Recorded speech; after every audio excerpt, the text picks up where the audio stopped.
Good evening, Beautiful. everybody. Welcome to Shooting the Shelf. I'm Jesse Arnold, and this is Curtis Ackerman. I just gotta give it to you. It's the first time I'm seeing the new intro and the music. Loving it. Good job.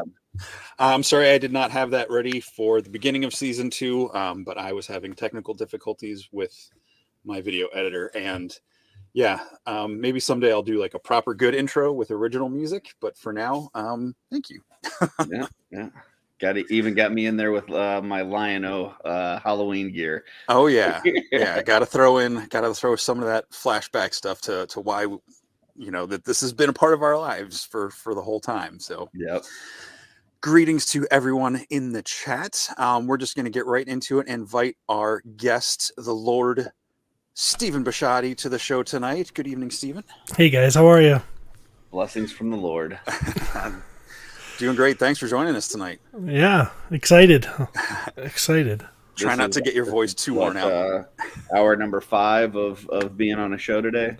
Yeah, you guys are probably going to get mellow Steve at this point, which Nice. isn't probably all bad. So Gotcha. Excellent. Well, we've got a new segment we started last week, and we're going to bring this up. We call it Shelf Selections, where Curtis and I pick a couple things that we've seen online that have just caught our attention or inspired us. And this is in no way slighting anyone that we're not commenting on. It's just we grab one or two and see what happens. So Yeah, and looking for any kind of feedback that you guys have on this stuff too. Good or bad, things that you'd like to see. We kind of felt like this was a good segment to do, being that we are on YouTube and we can show pictures and stuff rather than just an audio version of a podcast. But if you like it, if there's things that you want to see going forward, let us know. But here we go. yeah, absolutely. Yeah. All right. So for this week, season 2, episode 3, first up is Curtis. Why don't you go ahead and take it away? Yeah, I picked this one. This is from River Swift Customs. Our friend Danny, he did this one here, and I just love this. I know I've done some figures that you do, a lot of white on, and it's just not a good color to work with. It takes a lot of coats, a lot of patience, in order to get full coverage and not leave streaks and everything. So I thought this one was really good. Not only the white, but all the trim and the rivets and everything. I think this one came out really well. So good job, Danny. Absolutely. it's pretty, very pretty. Yeah, Stephen, what do you think? I know you did that Tila custom and you brought it to Legion's Con. And what's your thoughts on white? White, in my experience, is a pain. So, yeah, Curtis is exactly right. Usually, you have to do many thin coats to get it to look nice and opaque and clean, and it's a hard one to deal with. And this looks good. So, nice job. Eddie's here in chat. He says that heads by Austin Morrison. So. Mm-hmm. And you can check out Danny's stuff at River Swifticon on Instagram. He's got a lot of awesome stuff. He does a lot of really cool colors. And my pick this week, first pick was this Wolf King head, silver and black, painted up by HSE Juro. I believe he goes by a different name on the Cabal. It's Brian something, I think, but I don't quote me on that. But that's his Instagram tag. I saw this with the fur, and I just really like that dramatic two-tone look.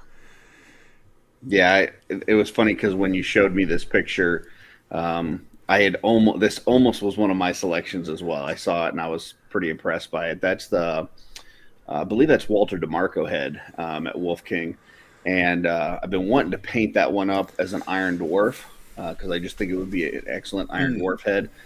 Just got too many other projects I'm working on ahead of that, but this came out awesome. I love the use of the fur in there. And all the lines are real crisp and clean, so good job. Absolutely. All right. Oh, sorry, Steve. No, it's like I like it. I like it. I like the, it's very simple. It's but like it's clean and nice. Good job. It feels like a royal guardsman or something from like the northern, like Yeah. frosty tribes or something. Brian Ramos, he's in the chat, I think. There he is. Oh, yeah, there you go. This one I had to put on here. This one is from Noah Pratt. Anything posable. I just love this. It actually came out just before our last show, but we had already made our selections for last Sunday. But I mean, come on, this is just perfect. I mean, who would have thought to put a Papa Smurf custom for Mythic Legions together? And then he used that. I think that's the Planetary Dog Toys head sculpt of Walter, where he's got the full beard and the little beanie and stuff, and just turned that into a Papa Smurf. So I just love this one. Yeah. I got to love the swole Smurf going on here. That's just Noah always does great work. Yeah, And I love seeing the new skirt piece put to use there that we just got our hands on in Alithia and mixing it up. Good job, man. Yeah, I hadn't thought of that combination. I didn't even quite process that, but yeah, that's really cool looking. I never would think to go shirtless with that. Yeah. But it looks great. Yeah, it does look nice.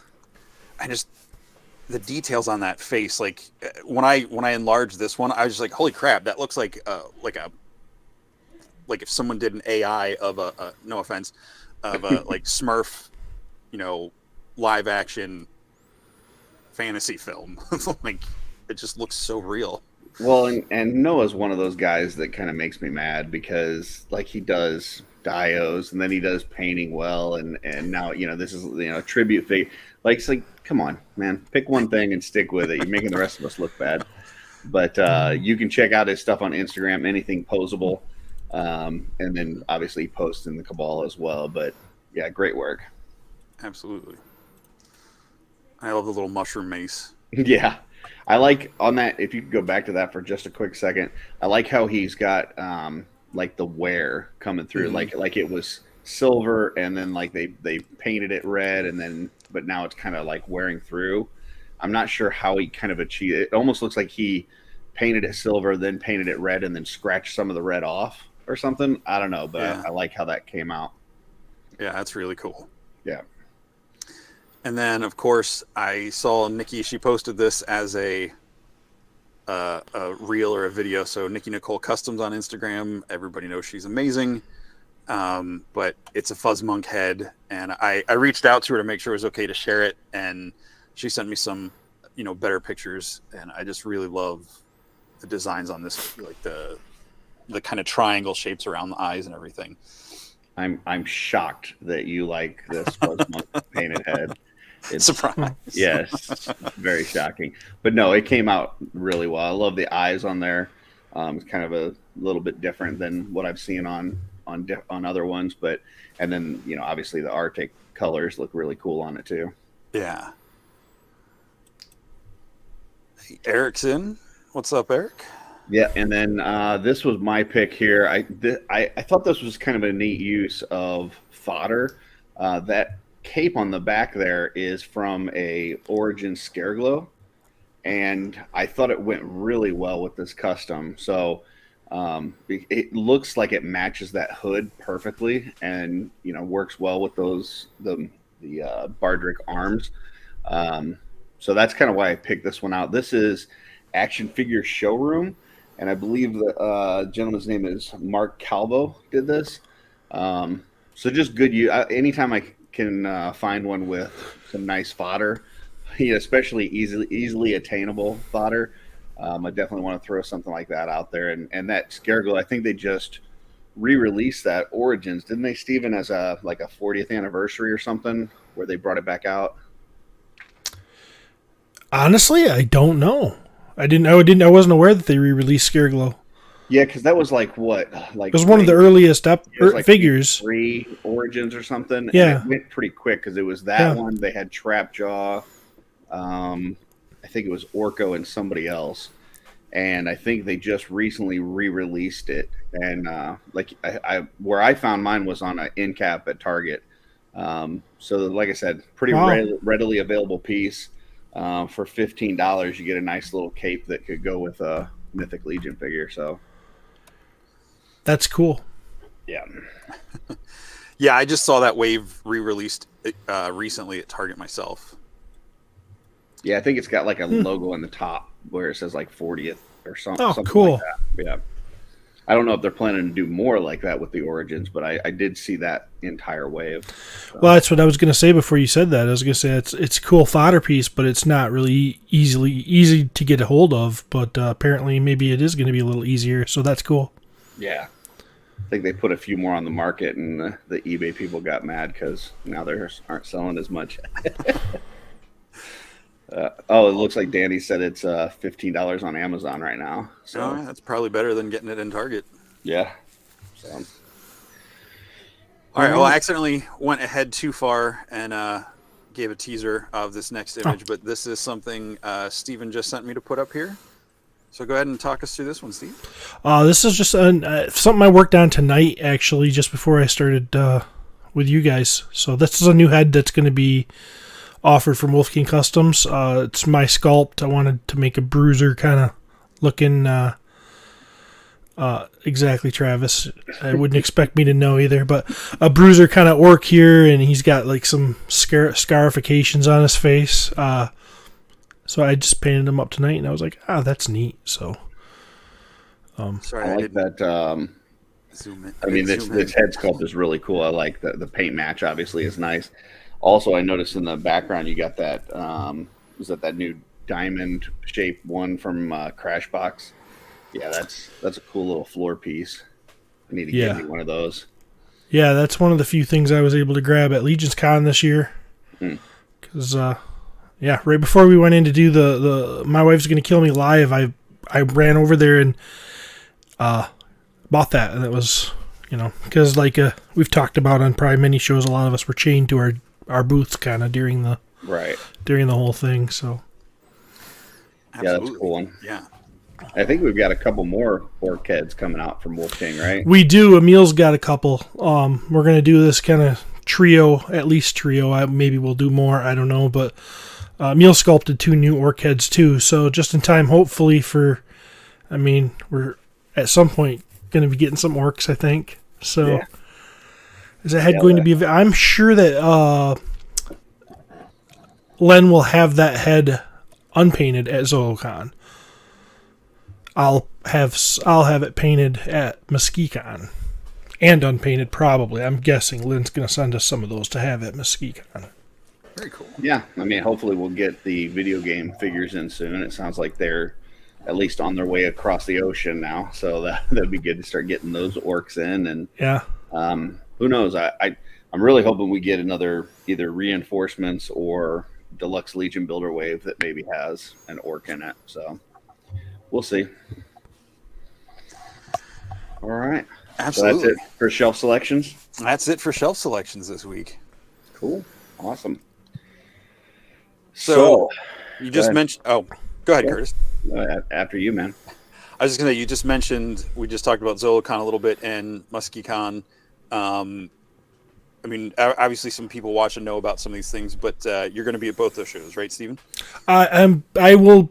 not be at ZoloCon this year. Oh, okay. I was there last year, and it was fantastic, and I really wish I could go this year, but plane tickets have gone up in price, which cuts into how affordable that trip is, and MuskeeCon is right before it, right? No, right after it. Right after, yeah. Is right after it, and I don't know if it would be smart to go there with inventory sell down and then try to have enough to have a good showing at MuskeeCon as well. So for a few reasons, I'll be at MuskeeCon. So okay, but not Zolo. But it's a great show, and I recommend everybody go. If I can. Now Wolf King will have presence at both shows. Yeah. So I know Len will be at ZoloCon. I'm not sure if Cookie will be with him or not, but Len will definitely be there. And then at MuskeeCon, I'll be helping Steven run the Wolf King booth there. Awesome. And then I won't have anything for sale personally at MuskeeCon, but it sounds like Steven will have some painted heads, so that'll be great. Yeah. Very cool. Yeah, I know Anthony House-Seal, I think, and Toy Forge are planning on be there, so I figure Patrick Boyle will be right there with those Oh yeah, guys. Like last year, they had it set up right running into Wolf King and then the Legion's table. Yeah. yeah. Anthony's a big Zolocon guy. He talks it up to anybody that'll listen. Yeah. So. Zolocon's a very fun show. I mean, even without the Legion's presence, which was pretty substantial last year, it's still just a cool show. It's at a cool location. It's a cool venue.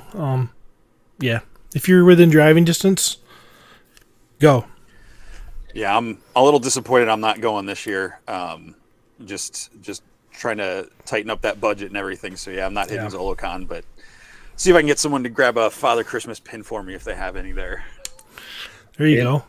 It's kind of interesting seeing some of these shows become more Mythic central, or at least a bigger presence with Mythic Legions. I wasn't at PowerCon last year, but everything I heard and saw was kind of like, they were the stars of the show. Four Horsemen walked in, and it was like, that's where people wanted to be. And it sounds like Zolocon's kind of becoming that way as well. So it's interesting to see this brand that we love so much, kind of hitting these shows hard and bringing in, the traffic to these shows. Sounds like MesquiCon's going to be kind of that way this year. I've heard some people calling it Legion's Con Midwest. So we'll see, but that would be fun. Yeah, that'd be fun. You coming to MesquiCon, Jesse? Too far. I'd really like to. This year it's going to be probably till the summer before I do anything fun. Just 'cause I'm really trying to wrangle my finances. But Gotcha. hopefully maybe next year I'll try to plan out, become a Legion's deadhead and just follow Four Horsemen around all around the country. Sounds fun. Yeah. But yeah, the Fuge at Zolocon there, and that's, and the thing that sucks is Zolocon's only like an hour and a half away from me, so it's right there. So why aren't you going? I've just got to be smart with my money right now. Being disciplined, huh? I mean, yeah. If something comes up and I can work it and just go down for a day, I might. But my original plan was to go Friday night through Sunday. So that's 2 nights at a hotel and. Oh man, hour and a half. That's a drive there for a couple hours and a drive back, man. It is, but it's an hour and a half on the toll road, and it's like a $45 round trip on the turnpike. Oh wow! Okay. That turnpike would get you every time. I actually got back from Legion's Con and got like a thing in the mail that I owed a toll that I guess there's all these signs as you're pulling up. It says like drive through, and I do drive through it, and then you get a thing in the mail saying you owe money. So I don't know, man. I try to stay away from them toll roads as much as possible. Greg, if I can make something happen, I will. Like, I don't even care about buying anything. I just want to see everybody. So yeah, if I can probably get there on a slightly longer road without tolls, but. And Eric Miller, I heard that this week he's going to be at MesquiCon, and looks like he's going to have some product available and stuff. Has a booth, so that'll be cool. It's going to be fun. Can't wait to see him there. Is it so? Let's kind of get into this real quick. So Pete obviously is the showrunner, the head of this, MesquiCon, and what are your thoughts on, now all of a sudden the show that your cohort has put together is drawing in people from across the country? You got the Four Horsemen traveling to this. You got Eric Miller traveling to it. It's becoming a destination con. What are your thoughts as you've gone through this over the past few years from where it started to now? Some people fail upward. And Pete's one of those guys. Yeah. He decided to put a show together at the last minute one year, and people came, and he's limped it along, and now he's got the Horsemen to promote it, and he's got Jeremy Gerard to promote it. He's got you guys promoting it. He's sitting at home doing nothing right now. He's in his underwear playing Call of Duty. So I mean, the guy. Some people just. He didn't have to. He didn't have to earn it. Mm-hmm. and he was too busy thinking about whether he could that he didn't stop and think whether he should. Gotcha. I thought maybe he missed your guys' show today because he was out working hard behind the scenes, putting it together. Jeez. No, I mean, it's really cool, and I'm happy that, I mean, Pete is proof that if he can do it, anybody can do it. So for all the people out there that, think that they can achieve something, just let your buddies do all the work. Yeah. So, there you go. It's on a serious note, which I pretty much was being serious. On a serious note, it's really cool to see this thing grow, and it's really cool to see that to feel the support, that we've seen, like Eric's coming, and there's just a lot of people that have said they're going to come to Muskegon, which is my hometown, so our hometown here for us. My wife is going to kill me, Pete guys. So to have that, I mean, to look back at the whole thing when we were just being dumb, starting a stupid podcast and wanting to one day get a phone interview with the Horsemen, to have them having a full-on presence at our show, or I shouldn't even say our show. It's not my show. It's Pete's show, but it's my hometown show. So there is a little bit of an ownership thing going on there, and as to see it grow into that it's crazy. It really is. Yeah, I mean, it's still quite a bit of a drive for me. It's about 6 hours, but it's a lot closer than anything else that kind of the Horsemen go to. So for me, it's exciting just having something close by, and I know a lot of people feel that way. And in this area, the middle of the country, we really don't, get a whole lot in terms of shows and that kind of stuff. But for you guys being in your backyard and having all these folks come to you, it's got to be pretty exciting. Well, yeah, I mean, the for the area here, hopefully Grand Rapids, Detroit, Chicago, those are all 3 hours from here. And I would, before I got into a position where I started, before I started going to Legion's Con and all this stuff, and I got into a position where I see the Horsemen a few times a year. Before that, I would have driven 3 hours in a heartbeat. Mm-hmm. I still would go 3 hours. If they were in Detroit, I would drive over there and see them, because I guess I'm that big of a fan. But so to have Jim and Cornboy here, for people to meet, and that's really cool, because that's not something that I know of that's ever happened in this area, Yeah. I know when Cornboy was on a couple weeks ago, he said the one thing he was the most excited for about going on this trip was experiencing Travis's basement. Mm-hmm. I know Travis has been doing his questions lately with his little one-on-one interviews, and the ones like warning labels. Like, what would your So what warning label would you give to Cornboy going into that situation? Just watch your back. For multiple reasons. Travis loves to jump out and scare people. And I know Cornboy has that heart deal going on. Oh, that would be bad.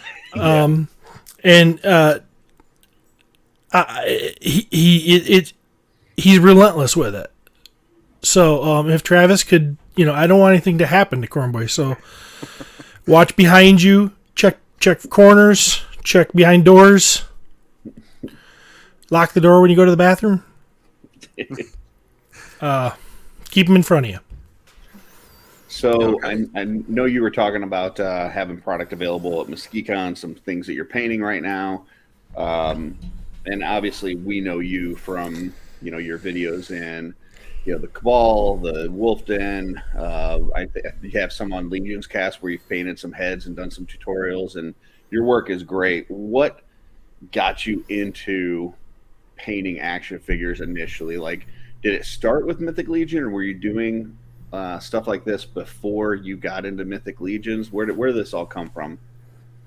I started customizing before Mythic Legions. I was doing a lot of G.I. Joe stuff, and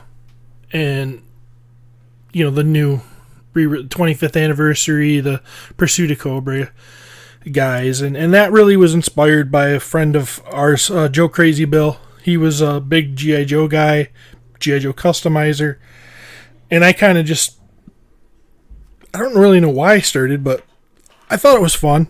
Here's what I found. Wow, didn't mean that.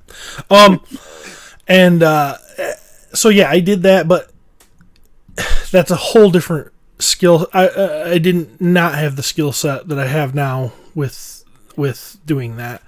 I was using Tamiya paints. It was a whole new ball game, or a different ball game.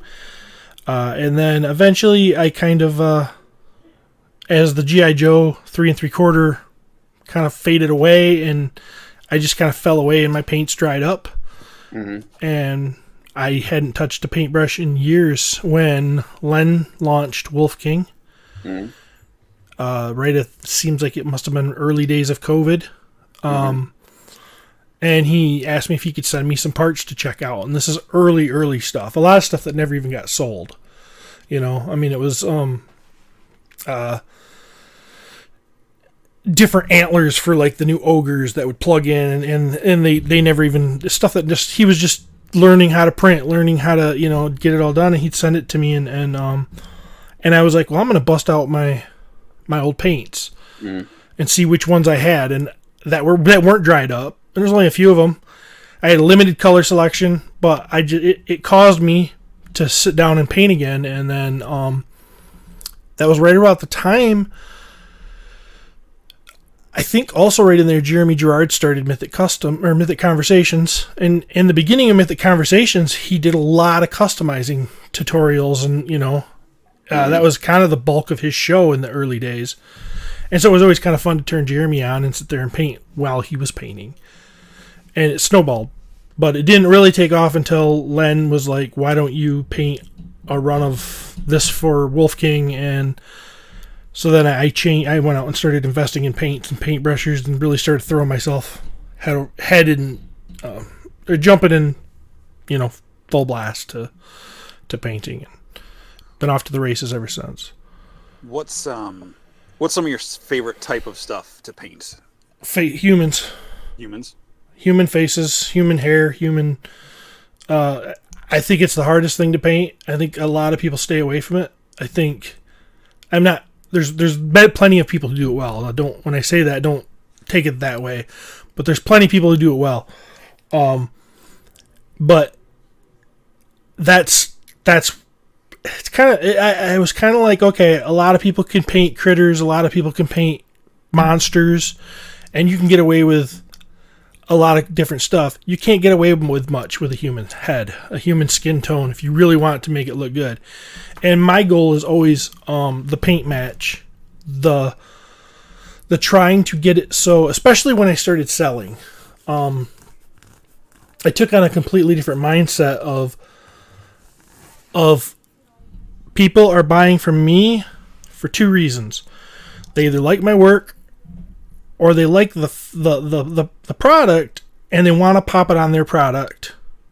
And if I go crazy and paint it, so you can paint something to look more realistic than you get from the factory.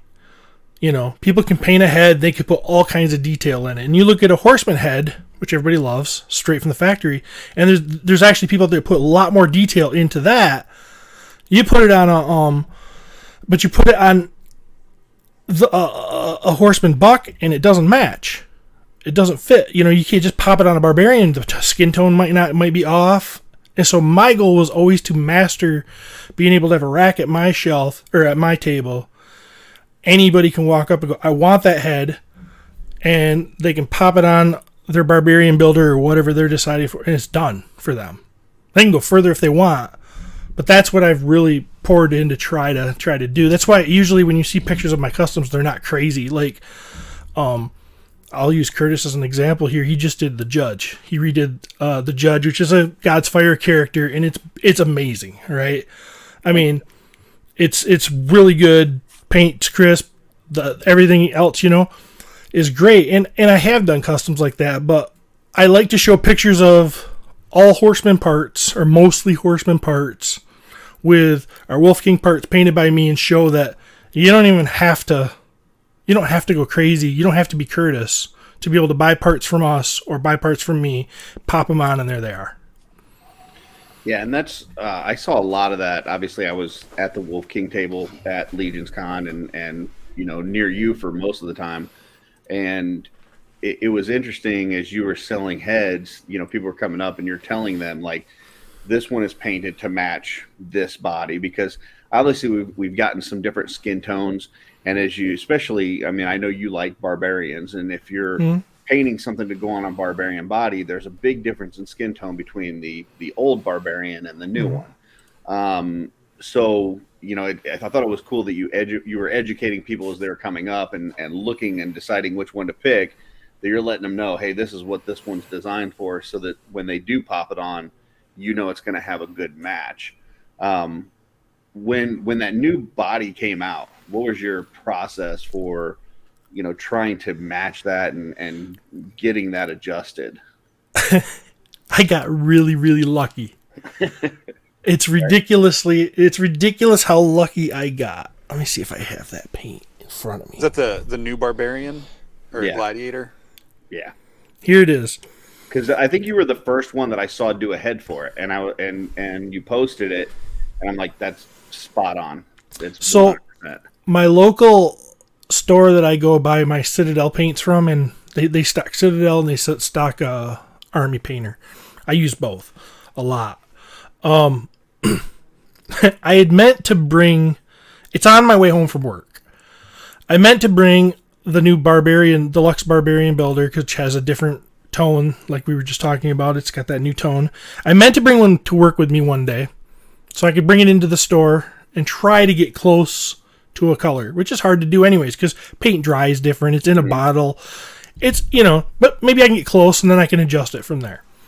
I forgot to bring a figure, so I just walked in there from memory, went in there, looked at the rack, picked a color off the shelf, and said, I think this is close. I'm going to take it. Expecting fully that I would have to adjust it. And I picked this, which now I think is out there. It's a Citadel Color Layer Tau Light Ochre. Mm-hmm. I went home and I put that on the head, and it is almost a dead match. And that's luck. I'm not trying to say I'm good. I'm that good. I can just walk in. No. I really got lucky. I don't know how I did that. It's like I'll never win the lottery because I did that. That's my big thing. I'd rather have $1 million, but there it is. And what really gave it validation is, I thought it was funny, is later on, somebody asked for a paint match, and Eric Miller says, this is the paint match, and he's got the same color. I'm like, yep, see, I am dead on. Like, he's using it too. I see it. It's validation, So, yeah. So that's my process right there. It's luck. But that's not 100% of the story, because I have seen you. You did I've got one that's saved on Facebook. I think you did it on the Legions Cast Facebook page, where you did an hour-long tutorial on painting flesh tones. And you really talked about mixing it up and adding some red, adding some yellow, doing some lighter and darker tones. And so I know you experiment a lot with mixing the paints. Can you talk about how you got to that process? Is that something that you learned from somebody, or you just kind of figured out on your own and you're eyeballing it? Like, what does that process look like? It's a lot of eyeballing. It's a lot of just failed attempts that brought me to that. And the biggest one I can think of is the old Bolthar body. I wanted to match that, and I couldn't do it. I couldn't find a match. I tried a bunch of different shortcuts, I guess you'd say, if looking back on it, and I could never just get it right. And it was always like, I would just look at it and go, what, because my process now definitely, and I think I started doing it then, is I'll paint the neck peg, which doesn't have any paint on it, and then I'll hit it with a higher hair dryer and see how it dries, because it always dries darker than what you got. So what you're looking for is a lighter shade of this that's going to hit it. When you hit it with a blow dryer, it's going to be exact, or and just couldn't do it. And I'm like, every time I'm like, it needs more orange. It's like this orangey weird skin tone to this. And so then I thought, well, how do you make orange? Yellow and red. So I just started with Kislev Citadel, and I had my wet palette out, And I would add a little yellow, I'd add a little red, I'd add a little yellow, I'd add a little red, I'd add a little yellow, I'd add a little red, and it was like, I call it pull taffy, because you're pulling it one way, you're pulling it the other way. And then at some point I was like, all right, maybe a little brown to darken it, and I got there. I got there to where I could hit it with a blow dryer, and it was like, that's dead on. And so now that I stumbled upon, that's how I did it, and that's still how I do it. I pour a pile of kill Shelve, I put a dot of yellow, a dot of red, and a dot of brown, and I just keep adding until, with the hairdryer, after it's dried, I know there it is. And then I got the base. So then I do the whole base of the face, and then I start adding red to the cheeks and doing everything else and kind of mixing it in wet. I do it wet on the face, which is I didn't learn that anywhere. A lot of people will, if you watch tutorials, and this isn't a bad way to do it at all, they'll put red on the cheeks and then they'll put a thin layer, almost watered down, milky, over it, and then that red will pop through to get the blush in the cheeks. That's a great way to do it. It's not how I do it. I do it well before the layer of the matching paint that I've mixed that matches. Before that's drying, I'm adding red and mixing it in and water to get it really thin and just kind of. It takes practice, but you can do it. Yeah. Nice. Yeah, I think, a lot of people, like to your point earlier, kind of stay away from those flesh tones because it is more difficult to get the color match right, to get the different tones in the face right. But then also when you're doing human heads, the other thing that people kind of shy away from is eyes. I love eyes. If you're doing an orc or you're doing a goblin or something, you could just do the solid yellow and color it in and you're good. Humans, you got to do real eyes. And, I've heard people try a lot of different techniques for eyes and using markers and using little slide decals and all this kind of stuff. But you paint all your eyes. And can you just kind of talk about what that process for you is for painting an eye? Yeah. The biggest weirdness I see in people, new people to painting, is they use whites for the white of the eye, and that is way too white. I use it's called, I don't have it in front of me. I do probably, but it's right here. I actually use Citadel's Flayed one, which is a skin tone. Oh, okay. But I use it for the whites of eyes. Next to the barbarian type skin tone, this will look white.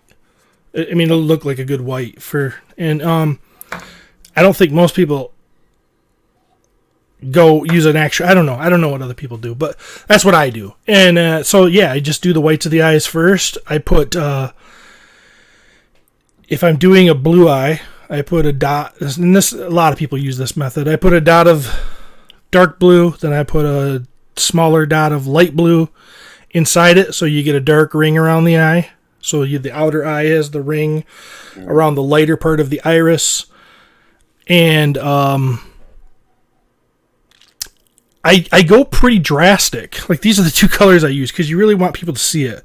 The outer color, I use this deep blue, and then I go to use this electric blue for the actual blue. I don't know if we can embiggen him on there. Yeah. They're army painter colors. Whoop. There we go. Okay. And then I do the iris or the pupil, and just got to hit that dot, one more dot inside a dot. So it's a dot with a smaller dot with a smaller dot. Dark blue. On top of that is light blue. On top of that is the pupil. And then I like to do the black line over the top to basically simulate eyelashes. I mean, if you were painting Curtis's eyes, you'd have to put those nice, thick eyelashes, to make his eyes pop. I don't do the white dot. I do a drop of gloss to make them shine, sparkle, so it gives a natural white dot. Some people paint in the white dot. It's cool either way. It's just how I do it. Gotcha. It takes a steady hand, and I don't even know if it does take a steady hand. I'm not going to say that. No, I think people with shaky hand can do it. It's just how you.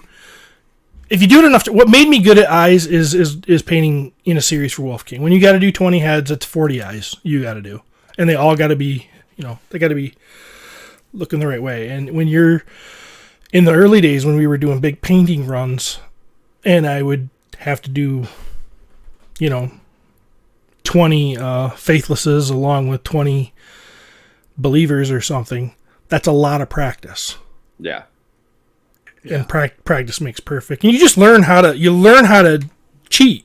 You learn how to set your hand on a solid place, and it doesn't matter if you've got a steady hand. It matters. It's a muscle memory kind of in a way. Well, and I know we've talked about it before, but you kind of got your start with, like you said, a lot of these Wolf King parts, and some of those, especially the Emil eyes, there's not a lot of room to play with. And if you can paint one of those, then you get to somebody else's sculpt, and it's like, man, you got the world as your canvas kind of thing. So. It's kind of true. I remember when I first started, I didn't know how the heck I was going to get the pupil in.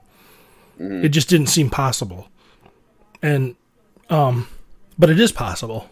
It is possible to do it with a brush with practice, and you can do it. And once you figure out and gain the confidence, it's all confidence. I'm confident with eyes now, and that's why I like to do them, because they can be a separator of, somebody's eyes if they're really good at eyes, and so it's always like, it's the funnest part. It's the funnest part for me when I do a figure, because I paint it, I get his skin tone, I got his hair done. Now it's time to bring him to life, and everybody knows eyes are the window to the soul, right? There you go. So, time to come to life. I started using it's not a metallic. It's called a metallic, but it's like a pearlescent white. Mm-hmm. So to me it looks like your actual like eyeball. So because it catches different. Reflections on it, and then I use like a type of metallic for the eyes, like for the pupils and stuff. So they're not like bright full-on metallics, but then you put that gloss over it, and it just really kind of helps like catch, as real eyes do in the light. Now I'm not saying they're on par with yours by any means, but it's finding the right colors, and not using just a pure white, especially a flat white, because I learned that from a tattoo show. Yeah, tattoo show. There was I think it was like what was it, Inked or something like that. I was watching stuff, and it was just on in the background. I don't know what I was, years and years ago, and someone did this beautiful tattoo. That sounded weird. But they did the eyes, the pupil, or the the whites of the eyes, just in a flat white. So it was this beautiful tattoo, and then just these dead eyes, like they just looked. So flat and lifeless, and the host or the judge or whatever just really critiqued them. So I was like, all right, don't use just pure white. Yeah. Well, that's good stuff. So, Jesse, did you have anything else for painting wise or customizing questions for Steven? We had a question in the chat. Brian's asking if you have a favorite piece from the faces offered by Wolf King. I'm assuming favorite to paint. Yeah. Maybe just a couple of the best faces, and I think I've done are some of the Emil stuff. Lord Perosa is an awesome face to paint. Also, the new general that we've done is a really cool face to paint. Lots of character in there, lots of cracks and crevices to get different skin tones and different shades in there. Those are a couple of my favorites. I really love a couple of his dwarves too. Chit Chat is a really fun one. This guy here. I love Chit Chat. This is another dwarf Emil did. It's Mug Tug, and he's just got a ton of character in his face. I can't make it really clear, but you guys get the idea. And if you look this one up, I don't know if I can get him to. Is that helping at all? I don't know. Why is Can we embiggen him? Yeah, I'm trying to. That's just me. There we go. Wants to see it. There we go. Oh yeah. So this face has got a lot of character to it. Yeah, he's got that like grimace. He looks mad. So this one too. I love this guy. Oh yeah. Was it Triogre or something? Trioc. Yeah. Trioc. So yeah, he's a really fun one. So those will be some of my favorites. Awesome. See, and that's another one where I could see most people getting that head and painting it green to match the ogre body and just do the solid, yellow eyes. But you went for it as far as matching. I'm guessing that's either deluxe Legion Builder ogre or the half giant or the Bolthar the tower. Yeah, and they're both very close. Gotcha. If the skin tones between the two are dead, I mean they're both they hold up. So as far as like the earlier release and the later release, their skin tones are very similar. So that head would work well with both. There was a lot of words to say nothing. No, it makes sense, and I think your strategy is good as far as like you were saying, like with the judge that I did this past week. I mean, that took me a whole week to do that one figure because I'm painting all the trim and doing all these different colors and adding soft goods and all this kind of stuff. But when you're talking about just painting a head and popping it on a body and showing that, hey, this one, just adding this head creates this whole new look. Is a good strategy because, I mean, what I saw at Legion's Con where heads were selling well. Like the people that were selling painted heads had a pretty good Legion's Con. And I think it's because there's so many people in this line that aren't painting, they aren't customizing themselves, but maybe they want some of those different looks. And you can go to the Horseman table and pick up a deluxe Legion Builder for, pretty cheap. Grab one of these heads and pop it on here. Now you've got this, unique character. Yeah. So it seems like, I'm not sure what it was like past Legion's Con, but this one, it did feel like there was a lot of people that were doing that it was like they just wanted to buy some painted heads from folks that created some new looks. Yeah. The previous Legion's Con, a lot of people were interested in that and this one too. But I mean, people were buying full customs too, so yeah, which is really cool, Yep. Okay. So what about Kid Steven? I know, obviously, we both listen to, My Wife Is Gonna Kill Me, and I'm not sure, Jesse, were you ever a Podcast Universe guy, or is that? I've listened to a couple here and there, but I'm not that deep into Gotcha. He-Man that. Yeah. Gotcha. So we know you were into, Masters of the Universe growing up. I know recently you've talked about a lot of G.I. Joe. I know when I was a kid, obviously with Masters of the Universe, you switch harnesses and pop arms on each other and things like that. And then the Joes, I think, most of the old ones had like the little screw in the back where you could pop them off and switch their arms and stuff. Mm-hmm. Did you do any of that kind of thing when you were a kid, customizing? Maybe not necessarily painting, but just kind of mixing and matching parts and stuff? Very, very, very little. Yeah. If I don't remember ever swapping around Joe parts. I do remember like pulling the arms off Man-at-Arms, putting them on He-Man or something. Mm-hmm.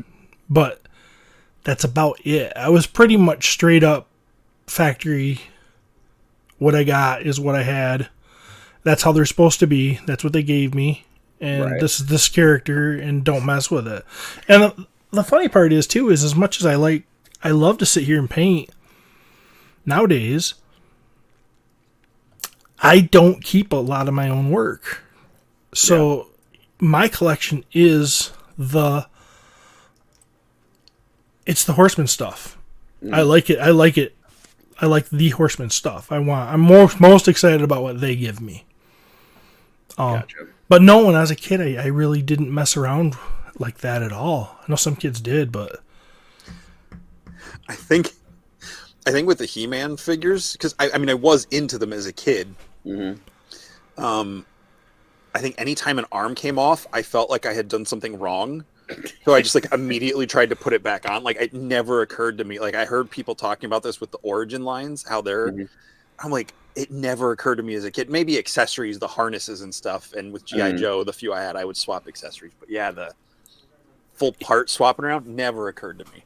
If I would have lost Man-at-Arms harness per se, I would never play with it. Oh, really? He's done. And what's Man-at-Arms without his harness? Right? To me, Yeah. Yeah. now he's naked and he looks incomplete, and it's just, yeah. So I was a weird kid that way. I was very anal about keeping my weapons, keeping everything straight up. I was very anal about G.I. Joe. Okay, so like on the file cards, if it didn't say that they knew how to fly a helicopter, I didn't put that G.I. Joe in a helicopter. Gotcha. So you were like reading all the details and everything. Yeah. So, I mean, it was like, I mean, even when I played, I was like, okay, I don't know. Let's just Scrap Iron's rocket launcher. I don't know if Storm Shadow's certified to use this. So, You need to check his certification. yeah. You didn't go to the College of Espionage? No, I didn't. I don't know. It was And then so obviously the Joes came with their little file cards on the back, and then the Masters came with the mini comics. And were you heavy into the mini comic lore before the cartoon came out? Is that like, did you read those? Were you paying attention, or did you do like me and just kind of toss those when you opened up the figure? I got He-Man very young. Mm-hmm. I don't think I could read yet. Yeah. But I stared at those pictures. Mm-hmm. So let's say I got He-Man in 81. I would have been 3. Mm-hmm. So the art is very nostalgic to me because I stared at it, but I don't remember reading and understanding any type of lore. Mm-hmm. Like I don't, there was nothing there, no memories of that. So the story that went with He-Man came later when Filmation came out, and that was kind of my story. But I had memories of the comics, which was really cool, because I was always like, well, there's this other kind of feeling I get from old He-Man. It's much more heavy. Mm-hmm. It's a lot heavier, and that comes from that mini comic art. Than Orko and the desolate Alcala art of the land, and just everything. Skeletor was so goony and evil. He wasn't silly, and you could see his butt cheeks. Yeah. He's running around with no underwear. That's weird. And so yeah. So I that's kind of it. And then with the GI Joes and stuff, then yeah, I was definitely older when I really delved into GI Joe. So I was a file card, guy. I read them over and over. Were there any other lines that really struck you, that interest you growing up? Besides obviously those two were pretty big for you, but any other ones? Those two are the biggest. Thundercats is a big one for me. A lot of other lines I played with. Mask is one that I had. I had quite a few. I didn't have a ton of it, but I had quite a few vehicles. Mm-hmm. But there were like other lines like Cops, where I think I like had one figure. Silverhawks, I think I had 2. Never had. One I always wanted was Jason the Wheeled Warriors. Never had any. Which one was that? Jason the Wheeled Warriors? Never heard of that one. One of the coolest intro. Look it up after the show. Watch the intro. It's almost there with Thundercats as a cool intro to a cartoon. Yeah, I liked Thundercats. I didn't have any. My uncle had some, and I would go when I'd go visit my grandma. I would see my uncle, and he would have some Thundercats, so I'd play with those. But Silverhawks, definitely my jam. Love those. I mean, the figures, you look back on the figures now, it's like there wasn't a whole lot going on for them, but they looked cool, and I loved the show. But yeah, good stuff. What's your like earliest memory that you have of getting a toy or opening a toy for Christmas or your birthday or whatever? What's the first thing you remember getting? My earliest memory I have is G.I. Joe, and I was too young for G.I. Joe. I got Zap. Zappa's first run straight arm. Well, there's a swivel arm version of them too, but I'm almost positive I had the straight arm Zap, and I got it for my birthday, and it was my first G.I. Joe. And my brother's 8 years older than me. He was heavy into G.I. Joes at this time, so it felt like I was getting a big kid's toy, you know. And I proceeded to break it within 5 minutes. Oh boy! And I remember feeling like I had really screwed up, you know, because my mom she wasn't mad, but she took it away from me, and she said, all right, you're too young for G.I. Joes. So I couldn't have G.I. Joes for another couple of years. And so I always remember how excited I was to get that G.I. Joe and then to break it almost immediately. I don't know if I broke his thumb. It was something to do with the arms. Maybe I bent the straight arm the wrong way and cracked it. I don't know. Well, those old Joes, whether it was the hand or the thumb, like those always broke. That was you popped a weapon in there and that was it. You're done. But I remember my mom telling me you're too young, and it was kind of like I can't play with these yet because I'm too young. You know, no one wants to hear that. So it was back to He-Man. It went. But for a couple years. He-Man was a good toy for kids because, I mean, you can beat the hell out of those things and slam them around, and you know there's nothing other than, I mean, you could buy a He-Man today. You can go to a flea market and buy a vintage He-Man, and other than possibly the thumb is a little chewed on because I don't know why, but it seemed like kids always wanted to chew on the thumb. Oh yeah, sure, yeah. But other than that, I mean, it's still as good a shape as it was then. They hold up, man. Yeah, you chew on those thumbs, suck on those feet. I always did. Also, You remember the rubber wrestling ones? Yeah. That you'd like bounce in the ring? Yeah. Oh, yeah. Those I think were some of the most indestructible. I mean, you'd scratch them and up and everything, but they were. Yeah. My buddy and I, this guy I knew he was in a wheelchair, but he loved the wrestling figures. I think I had one, but we'd go out in front of his house and we would just slam them on the ground and try to get. We thought we were bouncing it up into the branches of the tree. It was probably like a foot over our 3-year-old, 4-year-old heads, whatever. Yeah, I remember dropping Hulk Hogan, and if you dropped him and you leaned forward enough, his feet would bounce and he'd do a flip. Yep. Nice. That's what you're supposed to do with it, not like a Super Bowl. They had a lot of good, like, obviously I was into wrestling figures, and I think you were a pretty big wrestling fan growing up, weren't you, Steven? I was a big wrestling fan, but I didn't have a lot of the figures. Like, I had a couple of those big rubber ones that came out in the early days, but actually I only had two. I had Hulk Hogan and I had Andre the Giant. But my buddy had all the iterations that came after it. And so I played with him, but I watched wrestling, a lot. Yeah.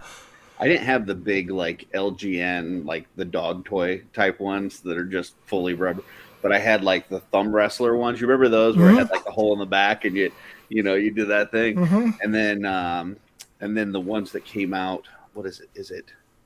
Was it Hasbro that came out with the ones where it's got like all the action features and stuff, like the clothesline and all those? You pull the shoulder back and it just shoots forward like a spring. And you got the Jake the Snake DDT action. And, yeah, those were great. So I saw Jake the Snake in an airport once. Oh, did you? Yeah, I was there with someone. We were picking somebody up for a convention my dad was doing, and so my dad, whoever I was with, was like, "Oh, look, it's Jake the Snake," and we just see him, just walking down. He was getting off the same plane or whatever. It was crazy. Yeah, I was like, "Where's this snake?" And they're like, "Well, you can't take it on the plane."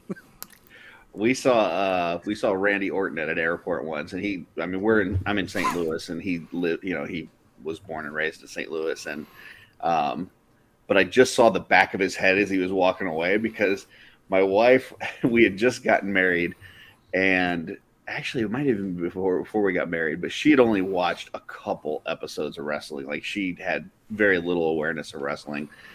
And so he walked by and she goes, hey, I think that's John Cena. And I turned, and it was Randy Orton. But he was, at that point, he was too far away that I could, even stop him or anything. But I was like, well, it's actually Randy Orton, but still good catch. So, Yeah. Curtis, we got a call out from Brian about your display. Thank you. It does look beautiful. It does look Feel nice. It just, I when I got into Mythics pretty heavy, I went and bought 4 DTOFs. And then late last year, I went and bought 4 more. And then I got an extra 2 that I kept in the garage for Cosmic. And it just feels like my collection is quickly outgrowing the DTOFs. So I don't know. I might have to do some, like Steven said, he doesn't keep a lot of the stuff that he paints, and I end up keeping a lot of the stuff that I paint, and I may have to rethink that and start going to just the Horseman stuff because it's getting a little crowded. But I appreciate that, Brian. Okay, so young Steven, mostly into GI Joes and Masters, a few other lines. Then you get older, you're in high school. Do you keep collecting? Do you move away from it at some point? What stopped? If you did stop, what stopped you?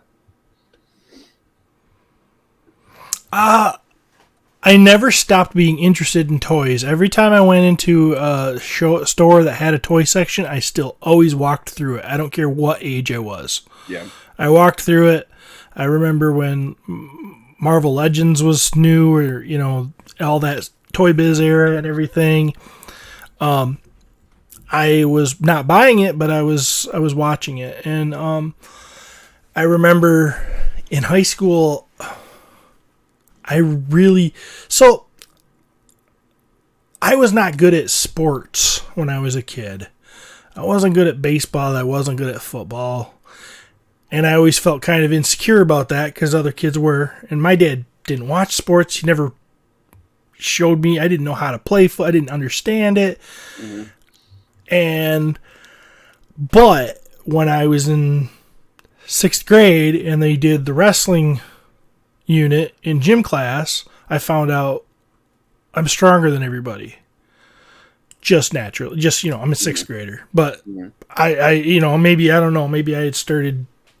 It was young alpha. It was, maybe my testosterone kicked in a little earlier than everybody else's. I don't know. But I wiped the floor with everybody, and I was like, this is something I can do. Mm-hmm.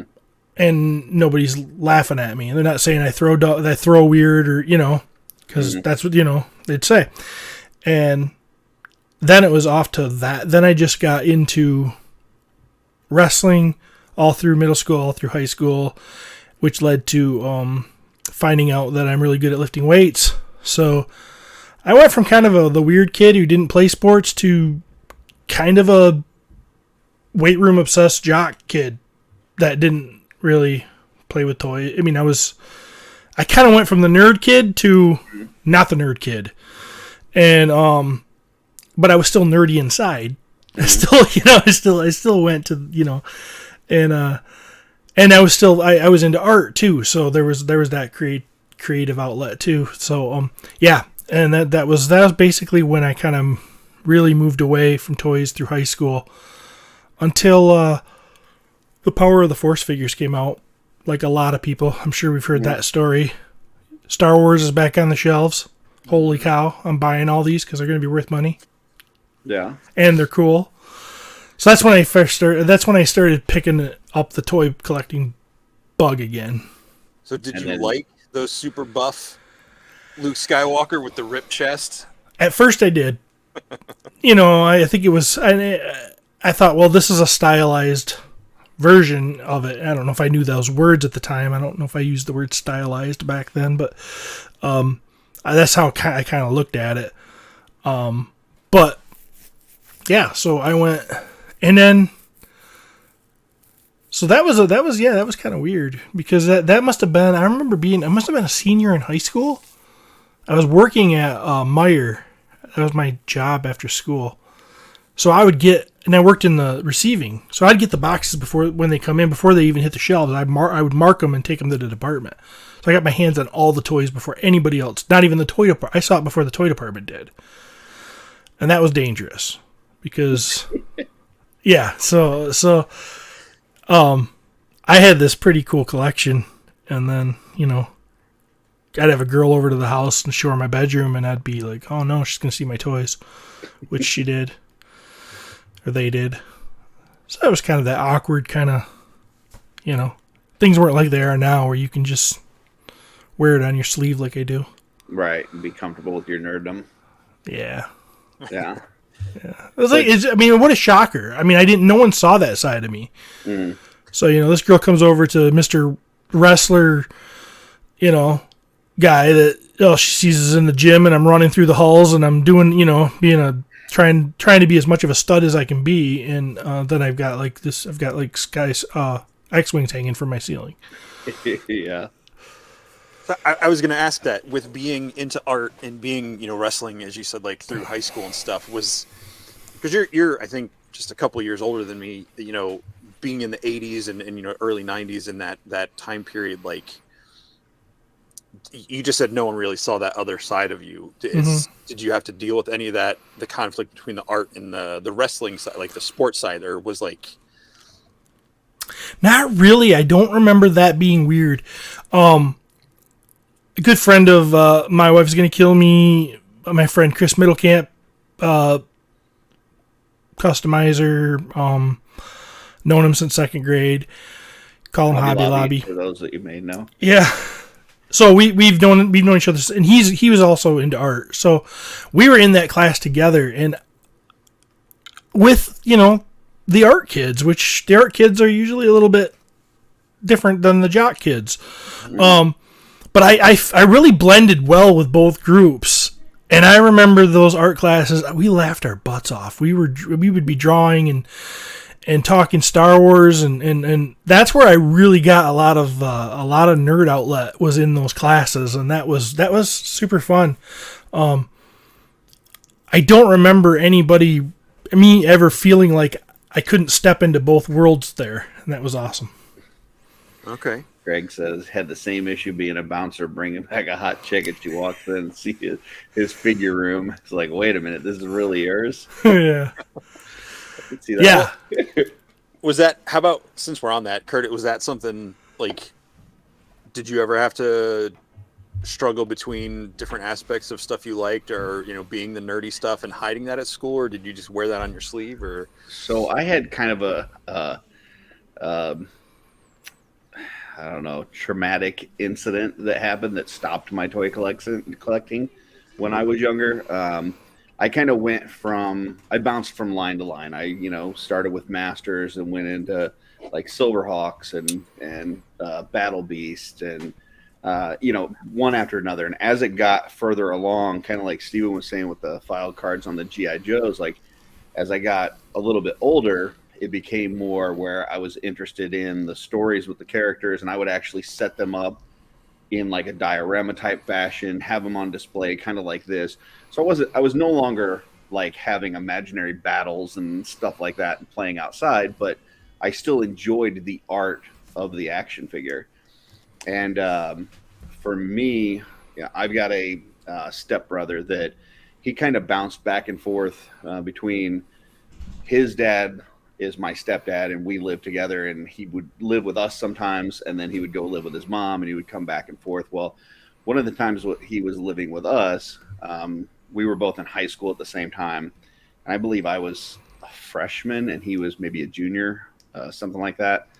And so we saw each other passing in gym class, and he was making fun of me for collecting toys.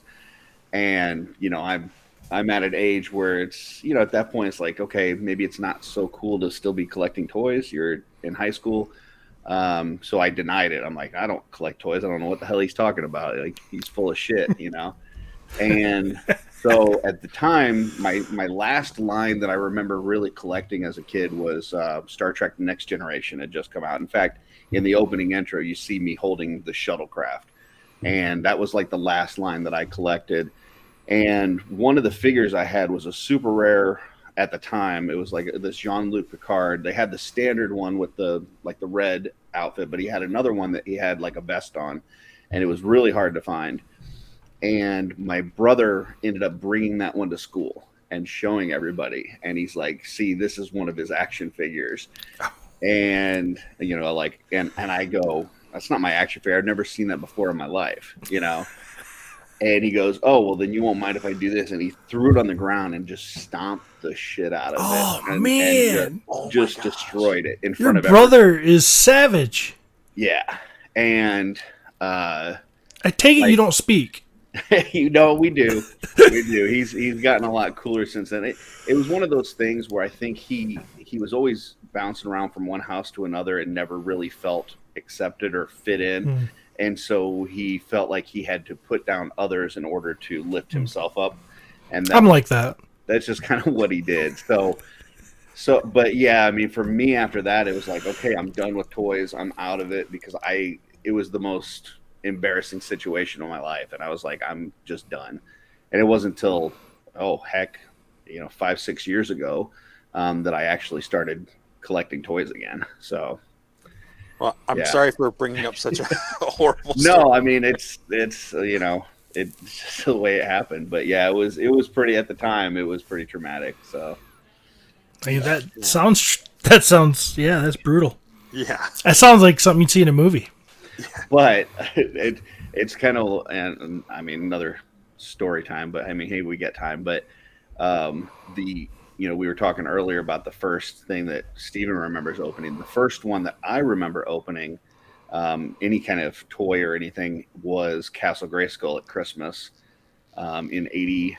Actually, it was the end of 81, I believe, is what it said on the back of the picture. And the way that story went was I was not supposed to get Castle Grayskull. My brother was supposed to get it. And leading up to Christmas... Same brother? Same brother. Okay. He told me that there was no Santa Claus.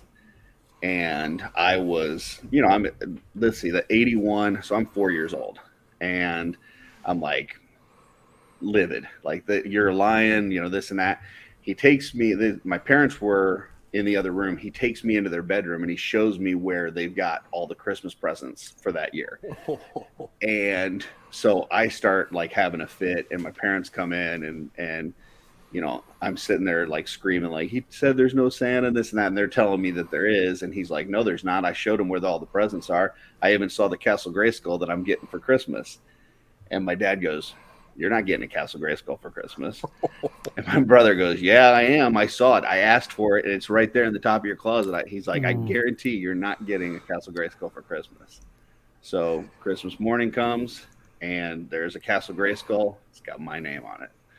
So could that have maybe played into why you trashed your Star Trek toys? It might have played a factor, but then he kind of went down a Star Wars path anyways, and so he was always more of a Star Wars guy and I was more of a Motu guy. But yeah, there was, so my first memory of toys as a kid started with my brother, and my last memory of toys ended with my brother.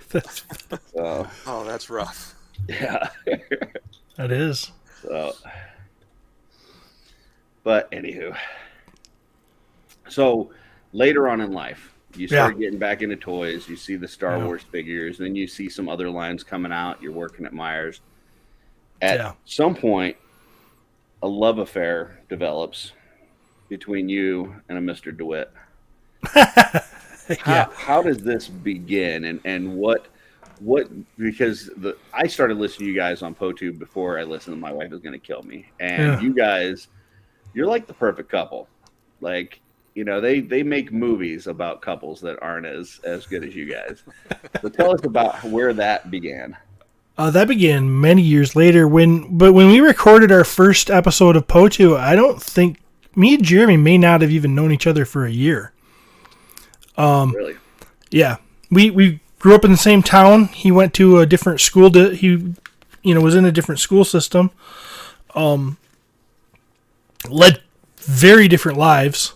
I mean, he was a rock star guy that hated jocks, I was a jock, basically. You know, I mean, if we'd have been, you know, we often say, I wonder if we'd have been in the same school if we'd have been friends. You know, I don't know. Mm-hmm. And, yeah, so after I had started back with toys, which Masters of the Universe brought me back in 2012. And I was collecting, and Jeremy DeWitt somehow got hooked up at the very first MesquiCon. He was selling art at MesquiCon. Okay. And Jeremy has really fun art. A lot of you have probably seen it around. He's the king of the crossover, you know, and make, you know, Beastman playing Donkey Kong or something fun like that.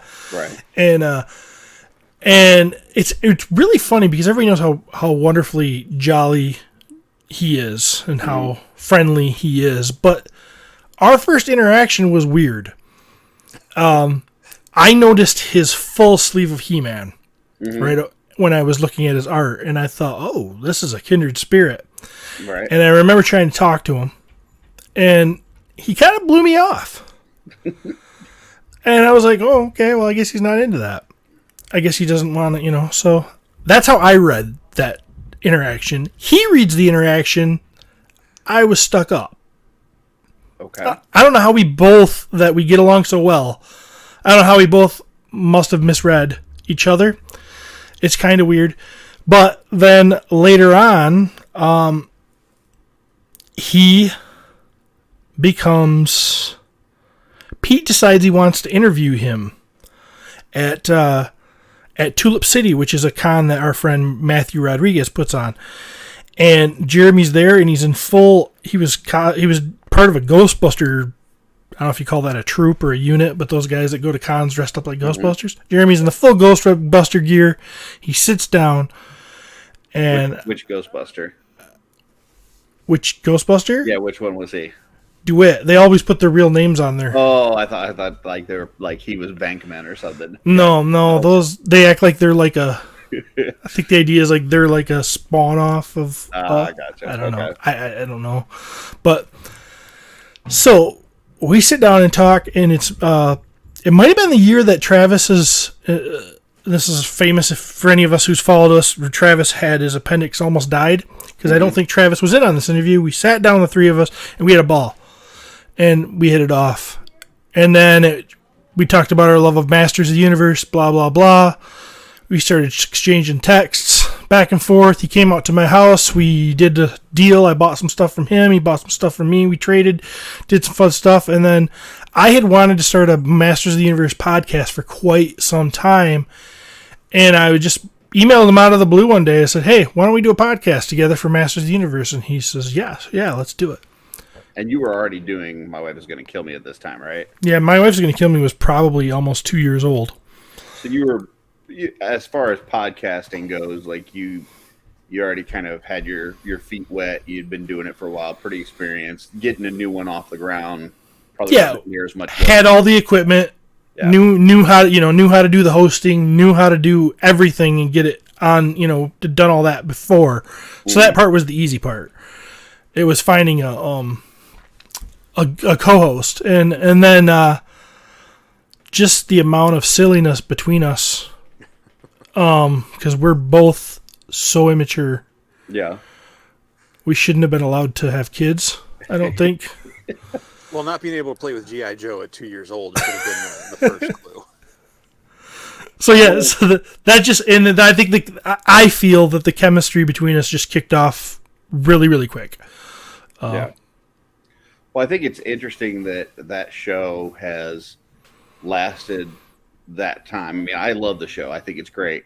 But when you think about it, those early years, there wasn't a lot to talk about. No. Like there was, it's not like today where you've got, multiple Netflix shows and you've got, 3 or 4 different lines at the store that you can just go to a Target or a Walmart and find these things. I mean, there were, some of those early years that you guys were on that show. There's nothing in stores. There's nothing on TV. So how do you get a podcast like that going and get listeners in when there's really not a whole lot of content to discuss? Make a show about nothing, like Seinfeld. Gotcha.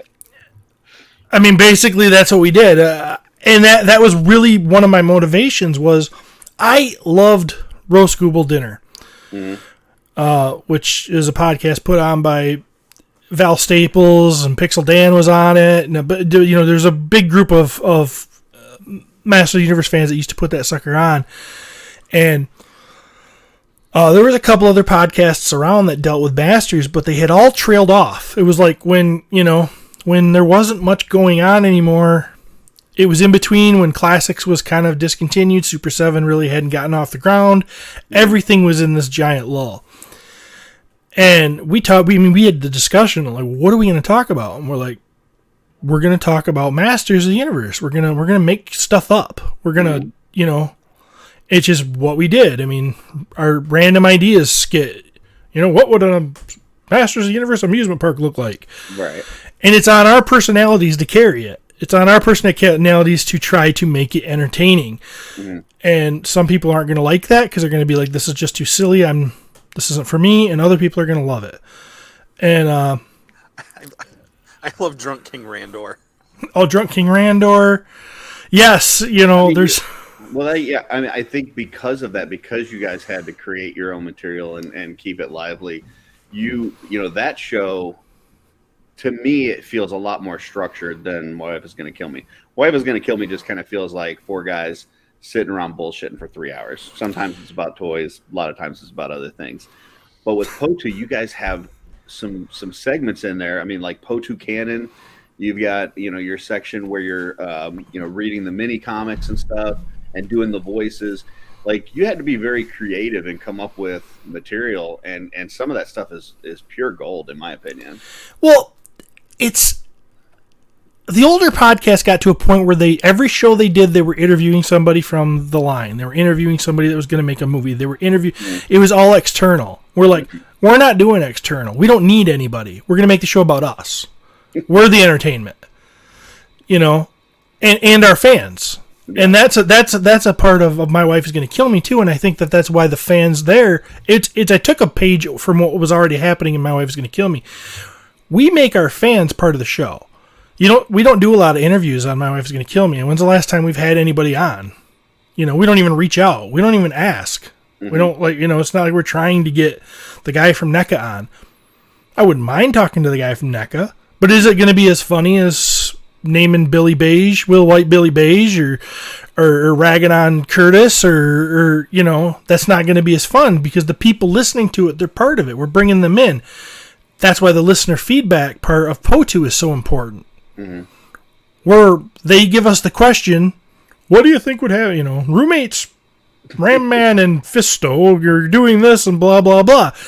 And we take it from there and hopefully make that person who asked that question feel like we're hanging out with them for 5 minutes. Yeah. So, it's about us, it's about the fans and our love for Masters. But I don't care. I mean, I would interview Dolph Lundgren, but I don't need him. Yeah. We don't need him. No, the show's good the way it is. The show's the show. For those of you that haven't checked out Podcasts of the Universe, highly recommend it. Like, it's so good. The one question that I would have for you that I'm sure people that have listened to both My Wife Is Going to Kill Me and Podcasts of the Universe is going to have is who is Steve? Because there's one Steve that we get over on Podcasts of the Universe, and it's almost like a completely different person on My Wife Is Going to Kill Me. So who is the real Steve? What do you think? I think it's probably a combination of the two. But I think, personally, I think that Jeremy, when it's just the two of you, that he unlocks a childlike state in you that makes you, like, giddy and like you just like playing with toys and talking and having fun. Whereas I think that My Wife Is Going to Kill Me is probably more you, but an exaggerated wrestling promo version of you. I think there's a lot of truth in that. My Wife Is Going to Kill Me. Man, I haven't been able to podcast for a good 4 weeks or so. Mm-hmm. And I really need to blow off steam. And I found out that that's where I blow off steam. And I became a caricature of myself on that show. Because it was fun. Mm-hmm. It's hilarious. I mean, I shouldn't say it's hilarious. It's like, oh, I'm hilarious. No, I don't mean that. It's hilarious to me. I have fun being the bad guy a lot of times. Mm-hmm. And you know, it's a risk to do that because somebody might think, oh, you know, Steve's a jerk or blah, blah, blah. But anybody who's smart and knows they got to realize, well, if he's trying to be the bad guy and he's calling himself Heel Steve, you got to know right and wrong to be bad, right? Mm-hmm. You know, bad guys always think they're the hero. They don't call themselves. You know what I mean? Yeah. So it's very fun for me to do that, and it gives me a layer of armor too, because we can get brutal with each other on that show. Yeah. And it's a really fun way for me to combat that whole dynamic between if Pete's going after me, because we know how Pete gets. He gets loud and blah blah blah, and I get loud first now.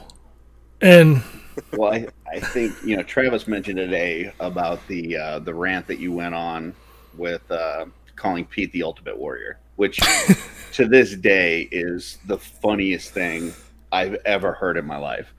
And it's, you know, it's very true that it's easy to come out there and be the guy that runs out and shakes the ropes and gets everybody excited and slams somebody and wins and runs out.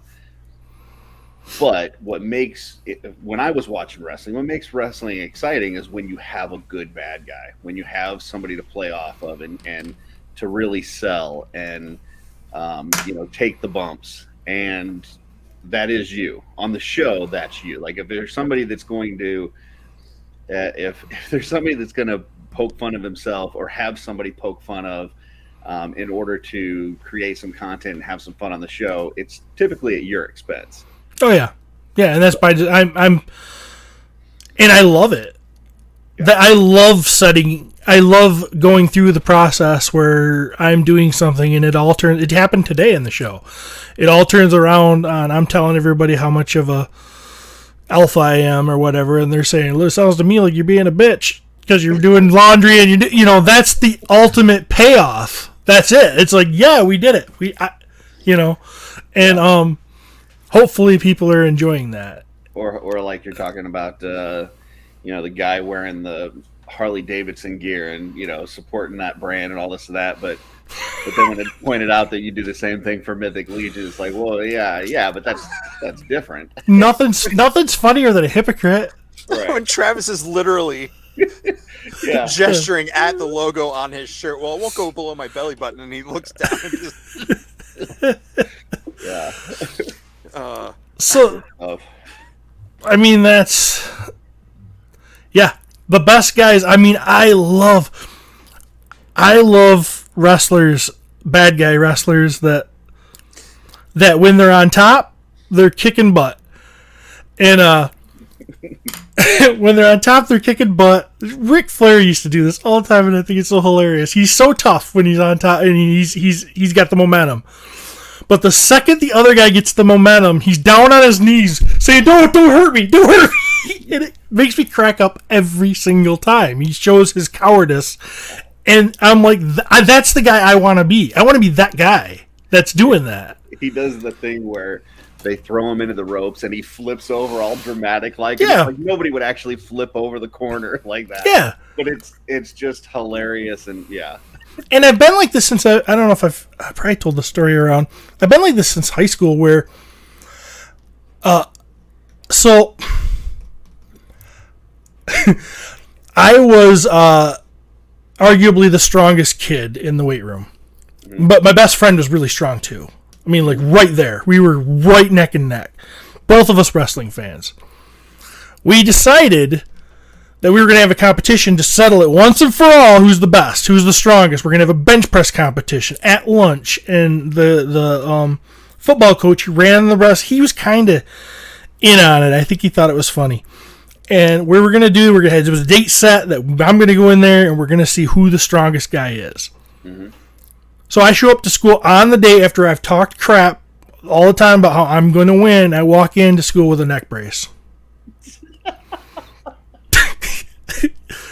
Like an old-fashioned wrestling promo neck brace. I can't do it today, guys. I need another. I had this accident last. It's so stupid, and half the kids didn't even get it because they don't watch. But that's great. But I did that. I walked in with a neck brace, and then I got into an argument with my buddy, and he knew exactly what to do. We probably had talked about it. He rips the neck brace off me, and of course, what do? I shake my head no, because that's what you do when you're trying to say you have a bad neck, is you shake your head. So I'm like, it's. That's so great. I was always trying to play the heel because I thought it was hilarious. Yeah. It definitely makes for good viewing, for sure, which is why I prefer the YouTube version to the audio version. You get to see this stuff, but that's all right. Those old guys like to listen on the audio, and that's okay too, I guess. Because Len and whoever's going to be listening to this when you post it, they're Len not won't going to listen to this. No. When they listen to the podcast, oh yeah, the audio version, they're not going to see Travis like shaping out the Mythic Legion shirt that he's wearing, not realizing he's exactly mirroring the shirt that he's wearing. Or Steven's face when that Jeremy fart hits him, and it's like, yeah. But I do want to say that I love Po2, and that is definitely not an act. But I do have childlike wonder for toys and Masters of the Universe, so that's definitely real. Well, something we talked about last week, we had Legends of Grayskull guys, Sean and the Dooch, on last week. Yeah. And we were talking a lot of Master stuff. One of the things we talked about briefly was how despite all the negative stuff in the Masters fandoms and communities and stuff, just how, like you were talking with the podcast, Curtis, for them making up the content, like how strong that community has stayed when there was nothing for it. Mm-hmm. And how that same community has brought a lot of people into Mythic Legions and everything. Because that's how Sean found you guys. That's how Curtis found you guys, was through the Po2 thing. Mm-hmm. And I've heard other stories from people in the Cabal and stuff that have all said, they were He-Man fans, they were hearing your show, or then they jumped over to My Wife's Gonna Kill Me and found Legions and all this stuff. So I just think that's crazy cool how all these different things where, like you were saying, you and Jeremy have such different backgrounds, but then you find the right things the right time in life, and it pulls us all together. And I just think that's really cool. Yeah, it's interesting that, we've talked about it several times as far as, there's just so many people in the toy collecting world that really don't know about this line, or they don't understand. They just see things that they see on eBay maybe and think that they're too expensive and that kind of stuff. And so there's a lot of disconnect between the Mythic Legions community and the toy community at large. And for me, listening, I was on the Mo2 boards and found out about Podcasters of the Universe, which then led me to My Wife Is Gonna Kill Me, and that led me into Mythic Legions and stuff. But that was the gateway, and I know there's a reason they do the PowerCon debut figures, because it does bring people in. There's a certain amount of nostalgia and memories that hit people and pull them in.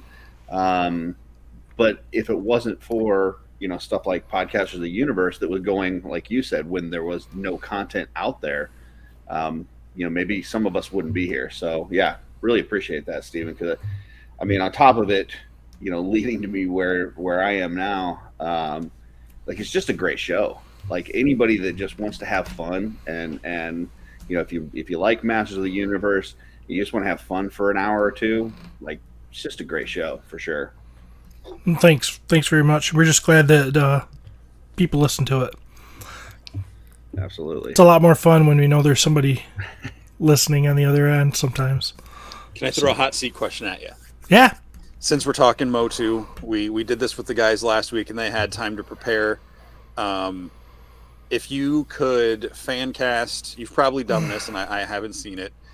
Just rapid fire, a couple heroes, couple villains. What's the basic setting or premise for? Let me interject something first. Before you do that, Stephen, my take last week was that you don't start from origin story and do all this stuff. Like I feel like that is the wrong way. If you were you're the director, producer, whatever, and you're going to try to bring Motu into a live action, movie, where do you start? Like, what story do you start with? And then from there, what people do you think would be ideal for, whether it's certain roles or whatever? Well, right away, I don't know his name, but I'm gonna tell you who I see as He-Man. But I'm sure everybody's gonna know. It's who's the guy that plays Jack Reacher? Big blonde. Yeah, Alan Richmond. Rickson. I think it's Richmond. Did he come up last week when you guys were saying? Yeah, that's who I casted as He-Man. Okay, so he's He-Man, and the show starts with a village on fire. I've never thought about this, of course. Yeah, ever. Fade from black. Yeah. Yeah, it's dark out. There's a village on fire. Chaos is ensuing in the flames. You hear people screaming. They're running around. There's bad things happening. A child flies through the air. Flies like somebody from the inside of this village grabbed this kid and just threw him through the air. And he's flying through the air, and you think, oh shit, this kid's gonna die, but boom, he gets caught by this awesome hero's hands, right? He sets him down, says, run into the woods and hide. And then, of course, it's He-Man, right? Mm. He's already changed. He's He-Man. He's there. He goes into this village, all right? And it's Beastman with a bunch of henchmen, and he's raiding this village, right? Hero of the Day, Sean. There you go. Hero of the Day by Metallica's playing. And He-Man goes in there, and he gets into a brutal fight with Beastman, but he's just whipping through everybody because this is our hero moment. We're showing everybody He-Man, how strong he is, how brave he is, and he gets in. Beastman is a handful. He's vicious. He is a beast. He's scratching, and he's putting scratches in He-Man when they're fighting, and he's fighting like an animal. It's this ape dog thing jumping around, going crazy, and of course He-Man. He runs him off. He helps the people put out the fire. The village is smoking by the end of the night. He walks out. That little kid comes up to him as he's leaving and says, "Thanks, Mr. He-Man." He pats him on the head, and he walks off. Boom. We just learned everything we need to know about He-Man, right? But I still got to see the backstory, so we're going to have flashbacks, right? I would tell you right there would be a great teaser trailer. Like, just that, what you just described there, you give me that as a teaser, I'm sold. To me, that's the first 10, 15 minutes of this film. And then we're going to talk about He-Man, and I want He-Man to be reflective. And Battle Cat might have been in this too, because there's this scene I have in my head of He-Man riding off on Battle Cat from something like this, and he's kind of thinking, did I do enough? Was I the hero I need to be? And then that in his thought, he goes back and shows when he's younger, and he finds out that he's got to do this, he's got to become He-Man, and then we get to see all of that too in flashback. So I see two parallel stories going on at the same time, but it's throwing everything else in there throughout this movie. And the first movie is just him and Skeletor and all the main stars that we know. So maybe you get kind of an origin, but you get it in a flashback format during the main. That's a good idea. I like that. Yeah. It's what I thought they should have done with Tom Holland's Spider-Man. I like that they didn't give us an origin. Mm-hmm. They started right in there, and all of a sudden we got Spider-Man doing his thing. Mm-hmm. But I was like, a couple of little flashbacks. Yeah. Maybe show us Uncle Ben's death. Now, at that time, I didn't know they were really going to kind of replace that with Aunt May's death. But, but it would have been cool just I don't know. That's what I would like to see. It would be kind of fun. Who's Beastman? Who's Beastman? Jeez. I didn't really think of that. All right, all right. Batista. That was my pick. Was it? Okay. Was that you that picked him last week for Beastman? Yep. I knew somebody did. I didn't have a Beastman in my story, but that's a good pick for sure. Yeah, I found it when I did my post show. I did the picks. I found a picture of him like hanging off some awning or something. Like you just Photoshop that into Beastman real easy. Yeah, I think he'd be a pretty cool Beastman. I want Beastman. So, and this is, turn to the left, but Batista, The Rock, or John Cena? Better actor right now. Who would you rather see in a flick? That's an easy answer for me. I am a Rock fan of wrestling, but I'm kind of burned out with him in Hollywood right now. So, because he's always The Rock. Mm-hmm. He's always, so I think both Cena and Batista could be better actors than The Rock. I think Batista's pretty good. I don't know. I think Cena's really good at comedy, though. Yeah. And I really enjoy him in comedy. So if I had to pick one between them, I think I'd probably go with Batista. But just by a little. I think I would go with Batista just based on all the different things, whether it's comedy or serious or action and all this kind of stuff. But John Cena's Peacemaker is pretty freaking great. And The Rock, I think you're right. Most of his characters are just The Rock. Now, I will say I rewatched Central Intelligence like a week ago.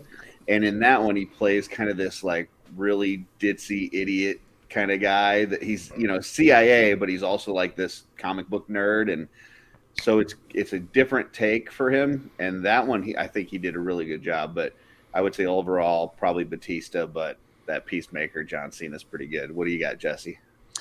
It is Batista, no question for me. I think as far as who I think is the best actor out of the three, at least, it just the range that he's at least willing to go to and put out. Like he's fine playing the goofy hero that's too literal in Drax. He's the mansplaining guy in Glass Onion. Or I forget what did they call it, where it was like the manamist or whatever, like the opposite of the feminist. I thought that was hilarious. He's not trying to preserve an on-screen image. And just the small part he played in the beginning of Blade Runner 2049, I think was fantastic. Like, I think he's got a lot of depth in there. He was in Dune too, right? Hey, a little bit. I think we'll see a lot more of him in the next movie, which I'm excited for. But cool. Yeah, I like Cena. Peacemaker, the show really made me appreciate him more as an actor because I was like, how are you going to make me like this character? Because I hated him so hard in Suicide Squad. Not him, but his character. And but yeah, he's definitely good in the comedies. I think it's interesting how well all of them have done though, compared to like what we used to. I mean, like you look back on some of those old Hogan movies, they're pretty rough. Like I like Suburban Commando, but like nowhere near the range or talent that what these guys have. I mean, and it makes sense for what they do. I mean, obviously we know it's, what do they call it? Sports entertainment. And I mean, these guys are out there putting on a character every day and doing this stuff. So it makes sense that they would be good at acting. But I don't think, at least I didn't expect any of those three to be as good as they have been, especially Batista. Like, out of the three of them in the ring or on the mic in wrestling, I would say he was the least charismatic of those three. So for him to be able to do what he's done has been pretty surprising to me. Yeah. But as a wrestler, The Rock is untouchable. Oh, yeah. The Rock and Stone Cold are my, but no. Jesse you asked me Skeletor? Yeah, do you have like a dream pick for Skeletor? Daniel Craig. Oh. Interesting. Okay. I think he can get jacked. I think, we get him back to what he looked like coming out of the water in the first James Bond. And, we know what he looks like in a pair of Speedos. So that works. And I just think he's got a good face that could lend it. You know, it's going to be a lot of makeup or whatever. There's CGI or whatever anyways. But I think he could pull off a cool Skeletor. Nice. I think, Skeletor is a lot about the voice. And, because you're going to be covered up with makeup and all this and that anyway. So I think there's quite a few people that can do it.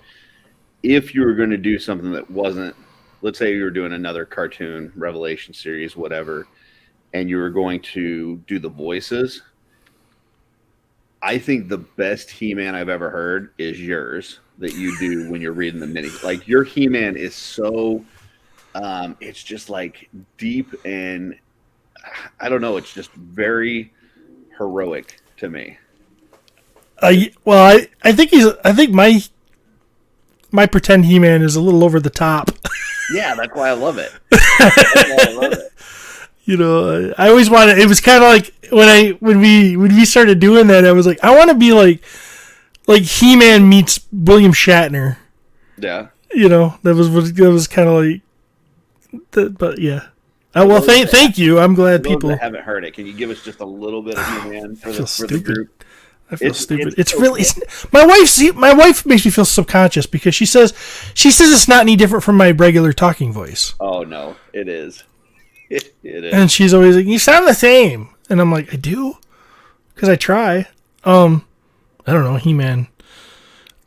Listen here, Skeletor. Kind of like that. Oh, I love it. Merman is in the Sea of Rakesh. We need to find him, Battle Cat. It's dumb. Because you just did this and Sean said this. Yeah. Now I'm just picturing this as like the I see that. The Tim, no, who is it? That did Batman the Animated Series. Like, I'm picturing that style. Tim Burton? No. Is it Tim Sale? Oh. Or Paul Dini? The guy that did the voice of Batman? No. Just the look, like that voice on He-Man done in the look of Justice the animated League Batman animated series. Yeah. Just that big chin, Bruce Timm. Yeah. Yeah. Yeah, he's over the top, but yeah, that's fun. Like if you did the, probably wouldn't have been as good with Revelations, but like that new CGI He-Man series, if that was the He-Man voice, like, oh yeah, that'd be gold.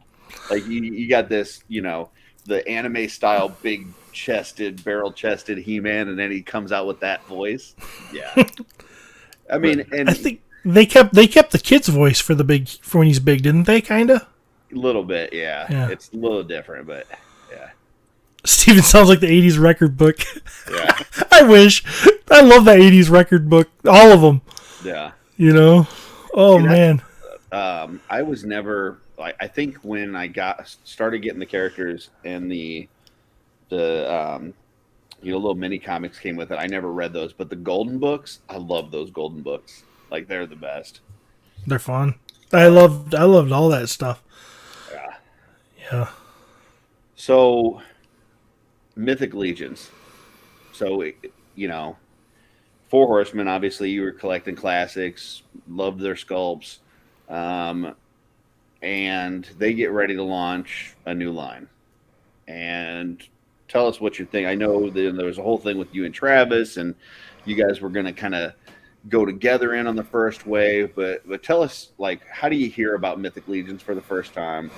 What are your thoughts, and you kind of walk us through that getting into the line? There was I saw them right when they first showed them at what was that show? It was Toy something. I can't remember the name of the con where they showed them off originally. And because I was a fan of them through classics, is why I watched them. They had the figures up, and I think I know they were meant to be 4-inch at that time. But when you sculpted 4-inch back then, you made them bigger, so they were like 2-ups. So they were like the size we got. Gotcha. So, and I just watched that video on YouTube or whatever. I don't know if Pixel Dan was covering it. Somebody was covering it. Toy Fair? It wasn't Toy Fair. It's like, I want to say like Toyapalooza. It's Toy Explosion, or it's something like that. It's a and I'm blanking right now, but Jeremy Gerard would know right off the top of his head. And I was in love right then. I was like, all right, I'm in. As many of those as I can afford, because I didn't know a price or anything. It wasn't to that point yet. This was a while before they did the Kickstarter. At this point in time, there's not a lot of new properties coming out, right? I mean, pretty much, at that point in time, most everything out there was vintage restylings or, whatever. So you already have a connection. When you see something revealed, typically at one of these things, you already have a connection to the property. This has no connection for you. It's brand new. So what was it that drew you in? Was it just the way the figures looked, or the potential, or what was it that when you saw this that you're like, I'm in on this? I love knights. I love barbarian Toypocalypse. Yep, that's it. Thank you, Patrick. Thanks, Patrick. I love knights. I love sword and sorcery. I love barbarians. The skeletons were awesome. Dwarves, all that stuff is just right up my alley. It's just a creative melting pot. And they had been doing the birds at that point. And I never got in on the birds. I thought they were cool. I thought they were great sculpted, but it didn't appeal to me like this did. And when I saw it, and I was like, all right, I'm in. Whenever they come out, like I said before, I will buy as many as I can afford. And then when they did come out and they had changed it to, and I liked the Legion Builder aspect that they talked about, I thought it would be cool to have an army of knights or something. I just thought that was really, really fun. And, the look of it, I was down for right from the start.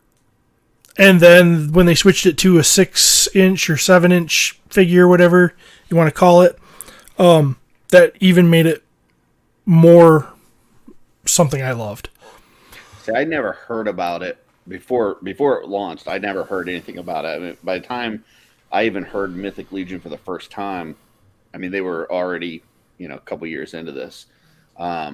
So I can't say what I would have experienced at that point, but I know when I finally found out about them, I mostly I saw the Motu tributes from what you guys were doing, and I saw the Adamon and the Keltus, and I'm like, okay, like they somewhat look like He-Man and Skeletor, but not exactly, and like I don't know that I need that.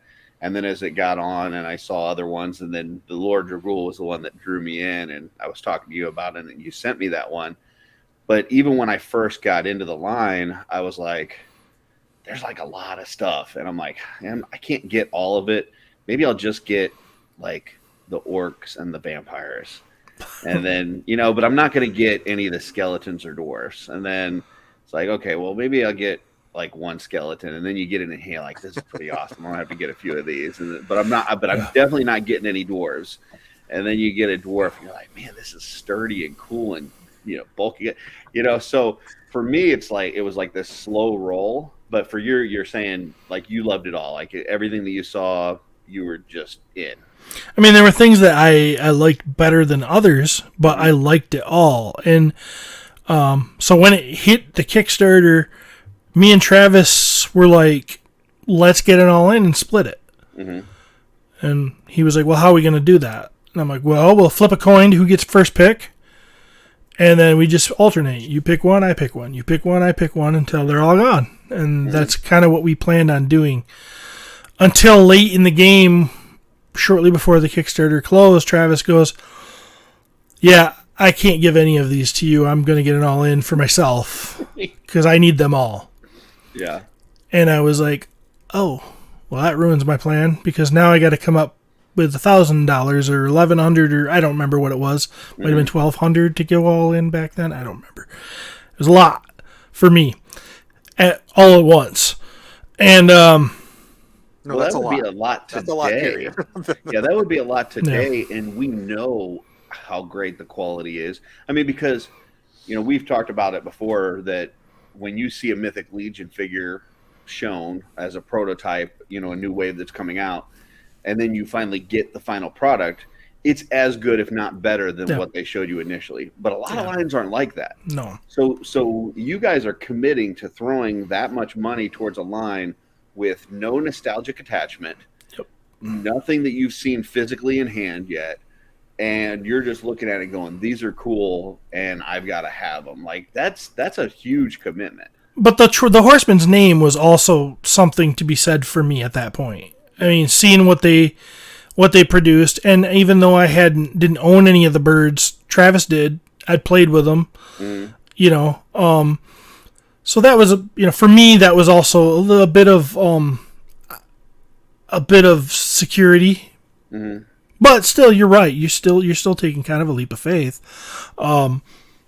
I don't even know if I even knew about the swappability at that point with the parts, but. And you weren't painting that at that point, right? So it was just you just wanted to collect the line because you thought the line was cool, right? So I couldn't go all in on that first line, and in fact, the two giant waves, which I'd say is the first Kickstarter and the second Kickstarter was even bigger. Mm-hmm. Neither one of them could I afford to go all in. Anything they've done smaller since then, mm-hmm. I've at least gone all in. At the least. So there's still a few figures hanging out there I don't have, but there's not a lot. So you place the order that you can for wave 1. Yeah. You don't have them in hand yet. They haven't shipped, and they announce wave, what is it, like 1.25 or something like 1.5? 1.5. 1.5. And you haven't got the first ones in hand, but you see these new figures that they're showing, and they're cool. So now what are you thinking? I go all in. Yeah. I did. All in the trolls, because there was the trolls with that one too, I think. Mm-hmm. Unless they came out with 1.75. But I think they came out with that. And they shipped separately though. Mm-hmm. We didn't get them all at the same time, if I'm remembering right. But no, I was when I saw those figs, I was like, okay, and that was a much easier to afford. I mean, there was only 4 figures in that. I think there was 4 figures and 2 trolls, if I'm not mistaken. It was a lot easier to afford than the $1,000. Yeah, that's true. But at the same time, you've invested a lot into the first wave. You haven't gotten them in hand yet. This is before the days of Mythic Conversations and Source Horsemen and all the updates that we get now, where it's like, hey, this one has gone through tooling and it's getting ready to be on the water and all. You have, very limited, if no information on what's going on with the first wave when you see the second wave, and you're still like. But I think I'm used to it because I am a classics collector who has to buy a subscription that you're locked into for a year on figures I didn't even see. Because you got to remember how, I don't know if you guys were into this when Matty Collector did it. So San Diego Comic-Con comes around. They show you 4 figures, let's say. Might have been 5. It's not. Okay, this is going to be the January figure. This is going to be the February figure. This is going to be the March figure. And this is going to be the exclusive that you can only get if you get the sub. Mm-hmm. You commit to buying 15 of these, but we're not going to show you the other 9 or whatever it is. Okay? You don't even know who's coming. Gotcha. Okay? And I was already doing that, and I was already doing Hot Toys, which, here's a Hot Toy, you'll see it in a year. I was already doing stuff like that. A lot of people weren't. A lot of people that are like, I put my money down and I gotta wait a year and stuff. I'm like, yeah, well, I did that for Luke Skywalker. I did that for Iron Man. I did that for Captain America. I've been doing this for a while. I just knew with Masters of the Universe, I loved Masters of the Universe, and everything the Horsemen did on the classics, I loved. I'm like, so I don't care what they come out with, I'm gonna love it. So I'll commit to a subscription for a year, not knowing what they're gonna give me. Right. So I guess I had kind of already been eased into that water. That makes sense. That's, So you get them in hand. Mm-hmm. You got the first ones, they come in. Tell us what that's like. Open them for the first time and seeing these things that you've now committed this. You've made a pretty large commitment to a wave and a line that you have not physically seen yet in hand. And you get it, and what are your thoughts? I couldn't believe the posability in, especially the skeleton. Skeleton Builder was one of the very first ones I opened. Sir Owain was the first figure I opened. Skeleton Builder, I think, was second. And I just remember posing it, and without having double joints everywhere and pins everywhere like other lines have, I was so amazed at what I could do with it. I'm like, I can put this into some really cool poses, and his joints are for the most part covered up. It's amazing. I was like, the engineering of this is amazing. I know a lot of people criticize the line because of its lack of double joints and everything else, but that's one of the things I like about it, is they still give you... Is it as good as a Spider-Man figure with, all the pins and joints and thigh cuts and boot cuts and everything? Can it move like that? No. But can it move damn good? I mean, how good can a knight in a real suit of armor move anyway? Right. So I was just like, I can't believe that these look exactly like they showed, or better. The paint apps are all there, and they move so damn good. And they're modular. Mm-hmm. You pull them apart, you pop them back together, they're still just as good. I just thought it was a home run, and I was in love, and I knew it was going to change everything. How long did it take you to start popping and swapping once you got them in? It took me a while because I loved the figures as they came, and I was like, well, But some of them, like the some of the builders came with extra parts that you whether it's extra heads or whatever. So you would have. Yeah. I'm guessing you would have done some of that, just maybe not from figure to figure. I wasn't taking the first figures and putting different arms on different people and stuff. I wasn't doing that. I was pulling them apart because I was curious. So I remember pulling them apart and seeing how they pulled apart. I wasn't painting yet. There wasn't a 3D print third market yet for them to speak of. So yeah, I didn't do a lot of that, and I didn't get any builders. So even though I love the builders, and now they're huge. One of the things I just said, well, if I've got to cut if I cut these figures, then I can buy two more figures maybe that have all the paint apps, and I would rather had Atlas than the builders. And then Travis got his, and I went over and played with an army of orcs because he had, and I was like, oh man, I should have got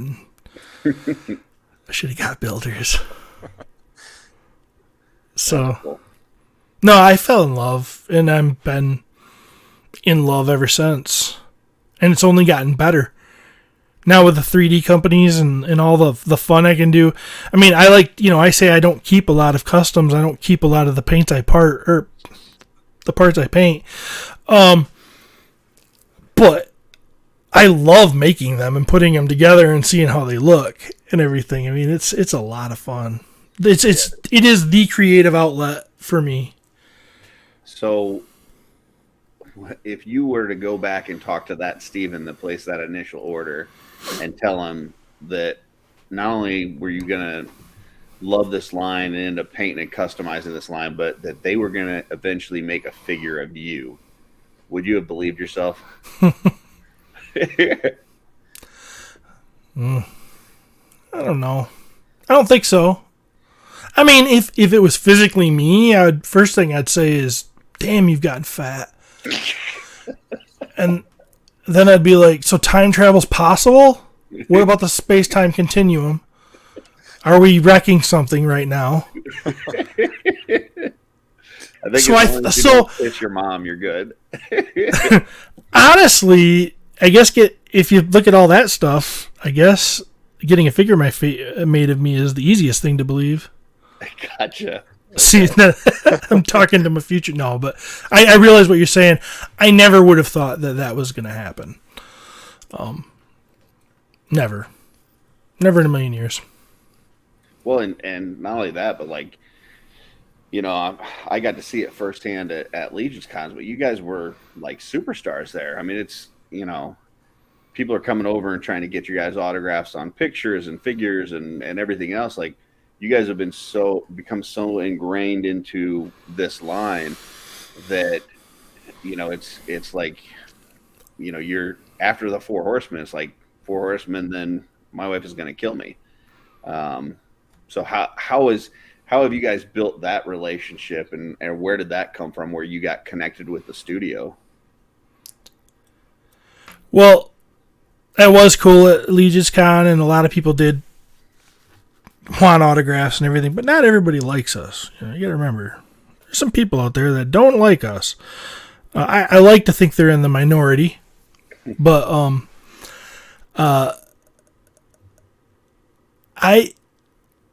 but how that all came about basically was I interviewed Cornboy at PowerCon, maybe 2018. I was there in California. I talked to him, interviewed him for both PO2 and My Wife Is Gonna Kill Me. We had been reaching out to them for a long time, trying to get them to come on the show, somebody to come on the show. That's a funny story. Pete actually got an answer, I think, from Cornboy once saying he would like to come on, and then Pete never followed up on it. Then I started reaching out and got nowhere. But Cornboy sat down with me and talked to me then, and I think Cornboy got curious. He says, I mean, he said this before. He says, "Oh, I'm so arrogant. I wanted to hear myself on this podcast." So he listened to the podcast, which intrigued him apparently. Mm-hmm. Well, I think we embedded that interview inside the podcast. Oh, like you had a rest of an episode around it? Yes. Gotcha. So I think he was forced to listen to an episode, and I think he found it funny. Mm-hmm. And then he started listening to. He went back, and then months went by. I didn't hear from him. Mm-hmm. I sent him a link to the episode. I remember after I posted it, I'm like, "Hey, thanks for the interview. Here you go. If this is what you want, if you want to hear it, here it is." Didn't hear from him for months, and then one day we got a message from him, and he's like, "I went back and listened to every single one of your episodes. I had no idea you guys have been pushing Mythic Legions for so long." Because we had. I mean, we still talk like about them then like we do now. Mm-hmm. And he's like, "And I'm really enjoying your podcast. It's funny as heck. Keep doing what you're doing." And that's where it kind of, from there it was like, "Hey man, would you like to come on the show?" And that led to interviews and everything else. It just snowballed. That's awesome. And then obviously becoming friends with Gerard. Mm-hmm. That helped. Legion's Con, all of that. The whole community. That first year with we couldn't make it to Legion's Con, and Halcyon and Len and Cookie were wearing shirts with our faces on it. It was pre-Jeremy at that point. I mean, it was just such a welcoming thing that we felt such strongly a part of by that time, and it just continued to grow. I never saw it going down like that. I'm glad it did. Well, and then your early Legion's Cast episodes, you had a lot of different artists on, the different customizers and things like that. Those are some really good episodes. If anybody wants to go back and listen, I know you had like Nikki on one, mm-hmm. You had Jeremy on. There's quite a few of those. I think did you have a Zombie on one of those? We did, but yes. But I don't know if they were all on Legion's Cast. I think some of them were on My Wife's Gonna Kill Me. Oh, okay. Gotcha. But I could be wrong. But yes, we did. We did Zombie. We did Nikki. There, yeah. Yeah, we had some fun meeting everybody, and then it's crazy how many friends that I talk to so often now that are from this community. It's crazy. Yeah, 100%. I feel the same way about that sentiment. Just coming into really the Cabal and Legions after Legions Con 2021, so just over a year, and here I am, Curtis's co-host, talking to you fairly regularly. This is just surreal on some level. Like, just Isn't Curtis your co-host? I mean, you started this. That's what I said. Yeah. You said you were Curtis's. Did I? I don't know. I couldn't tell you, honestly. It sounded like you said, "Here I am, Curtis's co-host." Okay, So it sounded like Curtis was first. I mean, I am everywhere right now. Yeah. See now with that everywhere now you've gone from being the inevitable with Thanos, and it's what was that guy from the Midwest? I think he's got a show in Branson. He's everywhere. The No idea what you're talking the comedian, about. like country singer guy. Oh, Mm. No idea. My stepdad had to tape him. We had to watch it all the time. I can't tell you a little funny story about this. Is apparently Anthony Houseel, our buddy, had been talking to Lauren Jones about getting into the ladies, Legion's ladies. Like, he's been asking her, like, he wants to be a member of the Legion's ladies, and she won't let him in. Anthony wants to be a member of the Legion's ladies. Anthony wants to be a Legion's lady. Okay. And okay. So I get a few messages last week from Cullen and from Lauren saying they want to play a prank on Anthony and say that they've made me an honorary member of the Legion's ladies and that I'm in that group. So they put together some screenshots showing like that I'm a member of the Legion's ladies, and we did this thing for like a couple hours where we basically trolled him and said that, you know, I was in the group, and I told him, you know, hey, listen, I told you I'm everywhere, and apparently that includes Legion's ladies, and then we finally broke it to him and told him that we were just pranking him, but for a good hour, maybe a little bit more, we had him going pretty good. That's funny. That's funny. Ray Stevens is who I'm thinking of. Oh, Ray Stevens. Gotcha.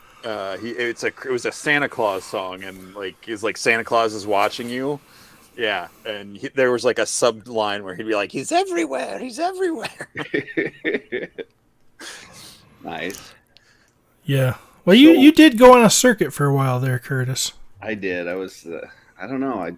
I think for a while, like I was just like people saw me in comments, and I was faceless, and then all of a sudden, you know, I got on a couple shows before Legion's Con, and then after Legion's Con, I met quite a few people, and then some other people had me on, and then Jesse agreed to have me on here full time with him, and that was it. But it's good stuff. Speaking of being everywhere, I do have something that I'd like to plug real quick for next week, actually. And I don't have a post out there. We'll get one in the Wolf Den and the Cabal, but Jeremy Gerard is going to be on with me next Sunday at 1 p.m. Eastern in the Wolf Den, and we're actually going to talk about like character creation.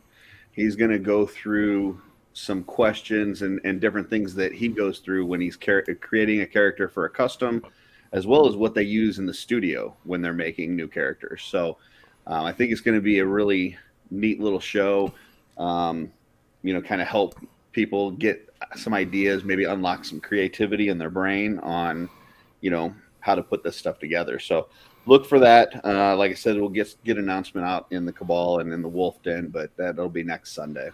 So nice.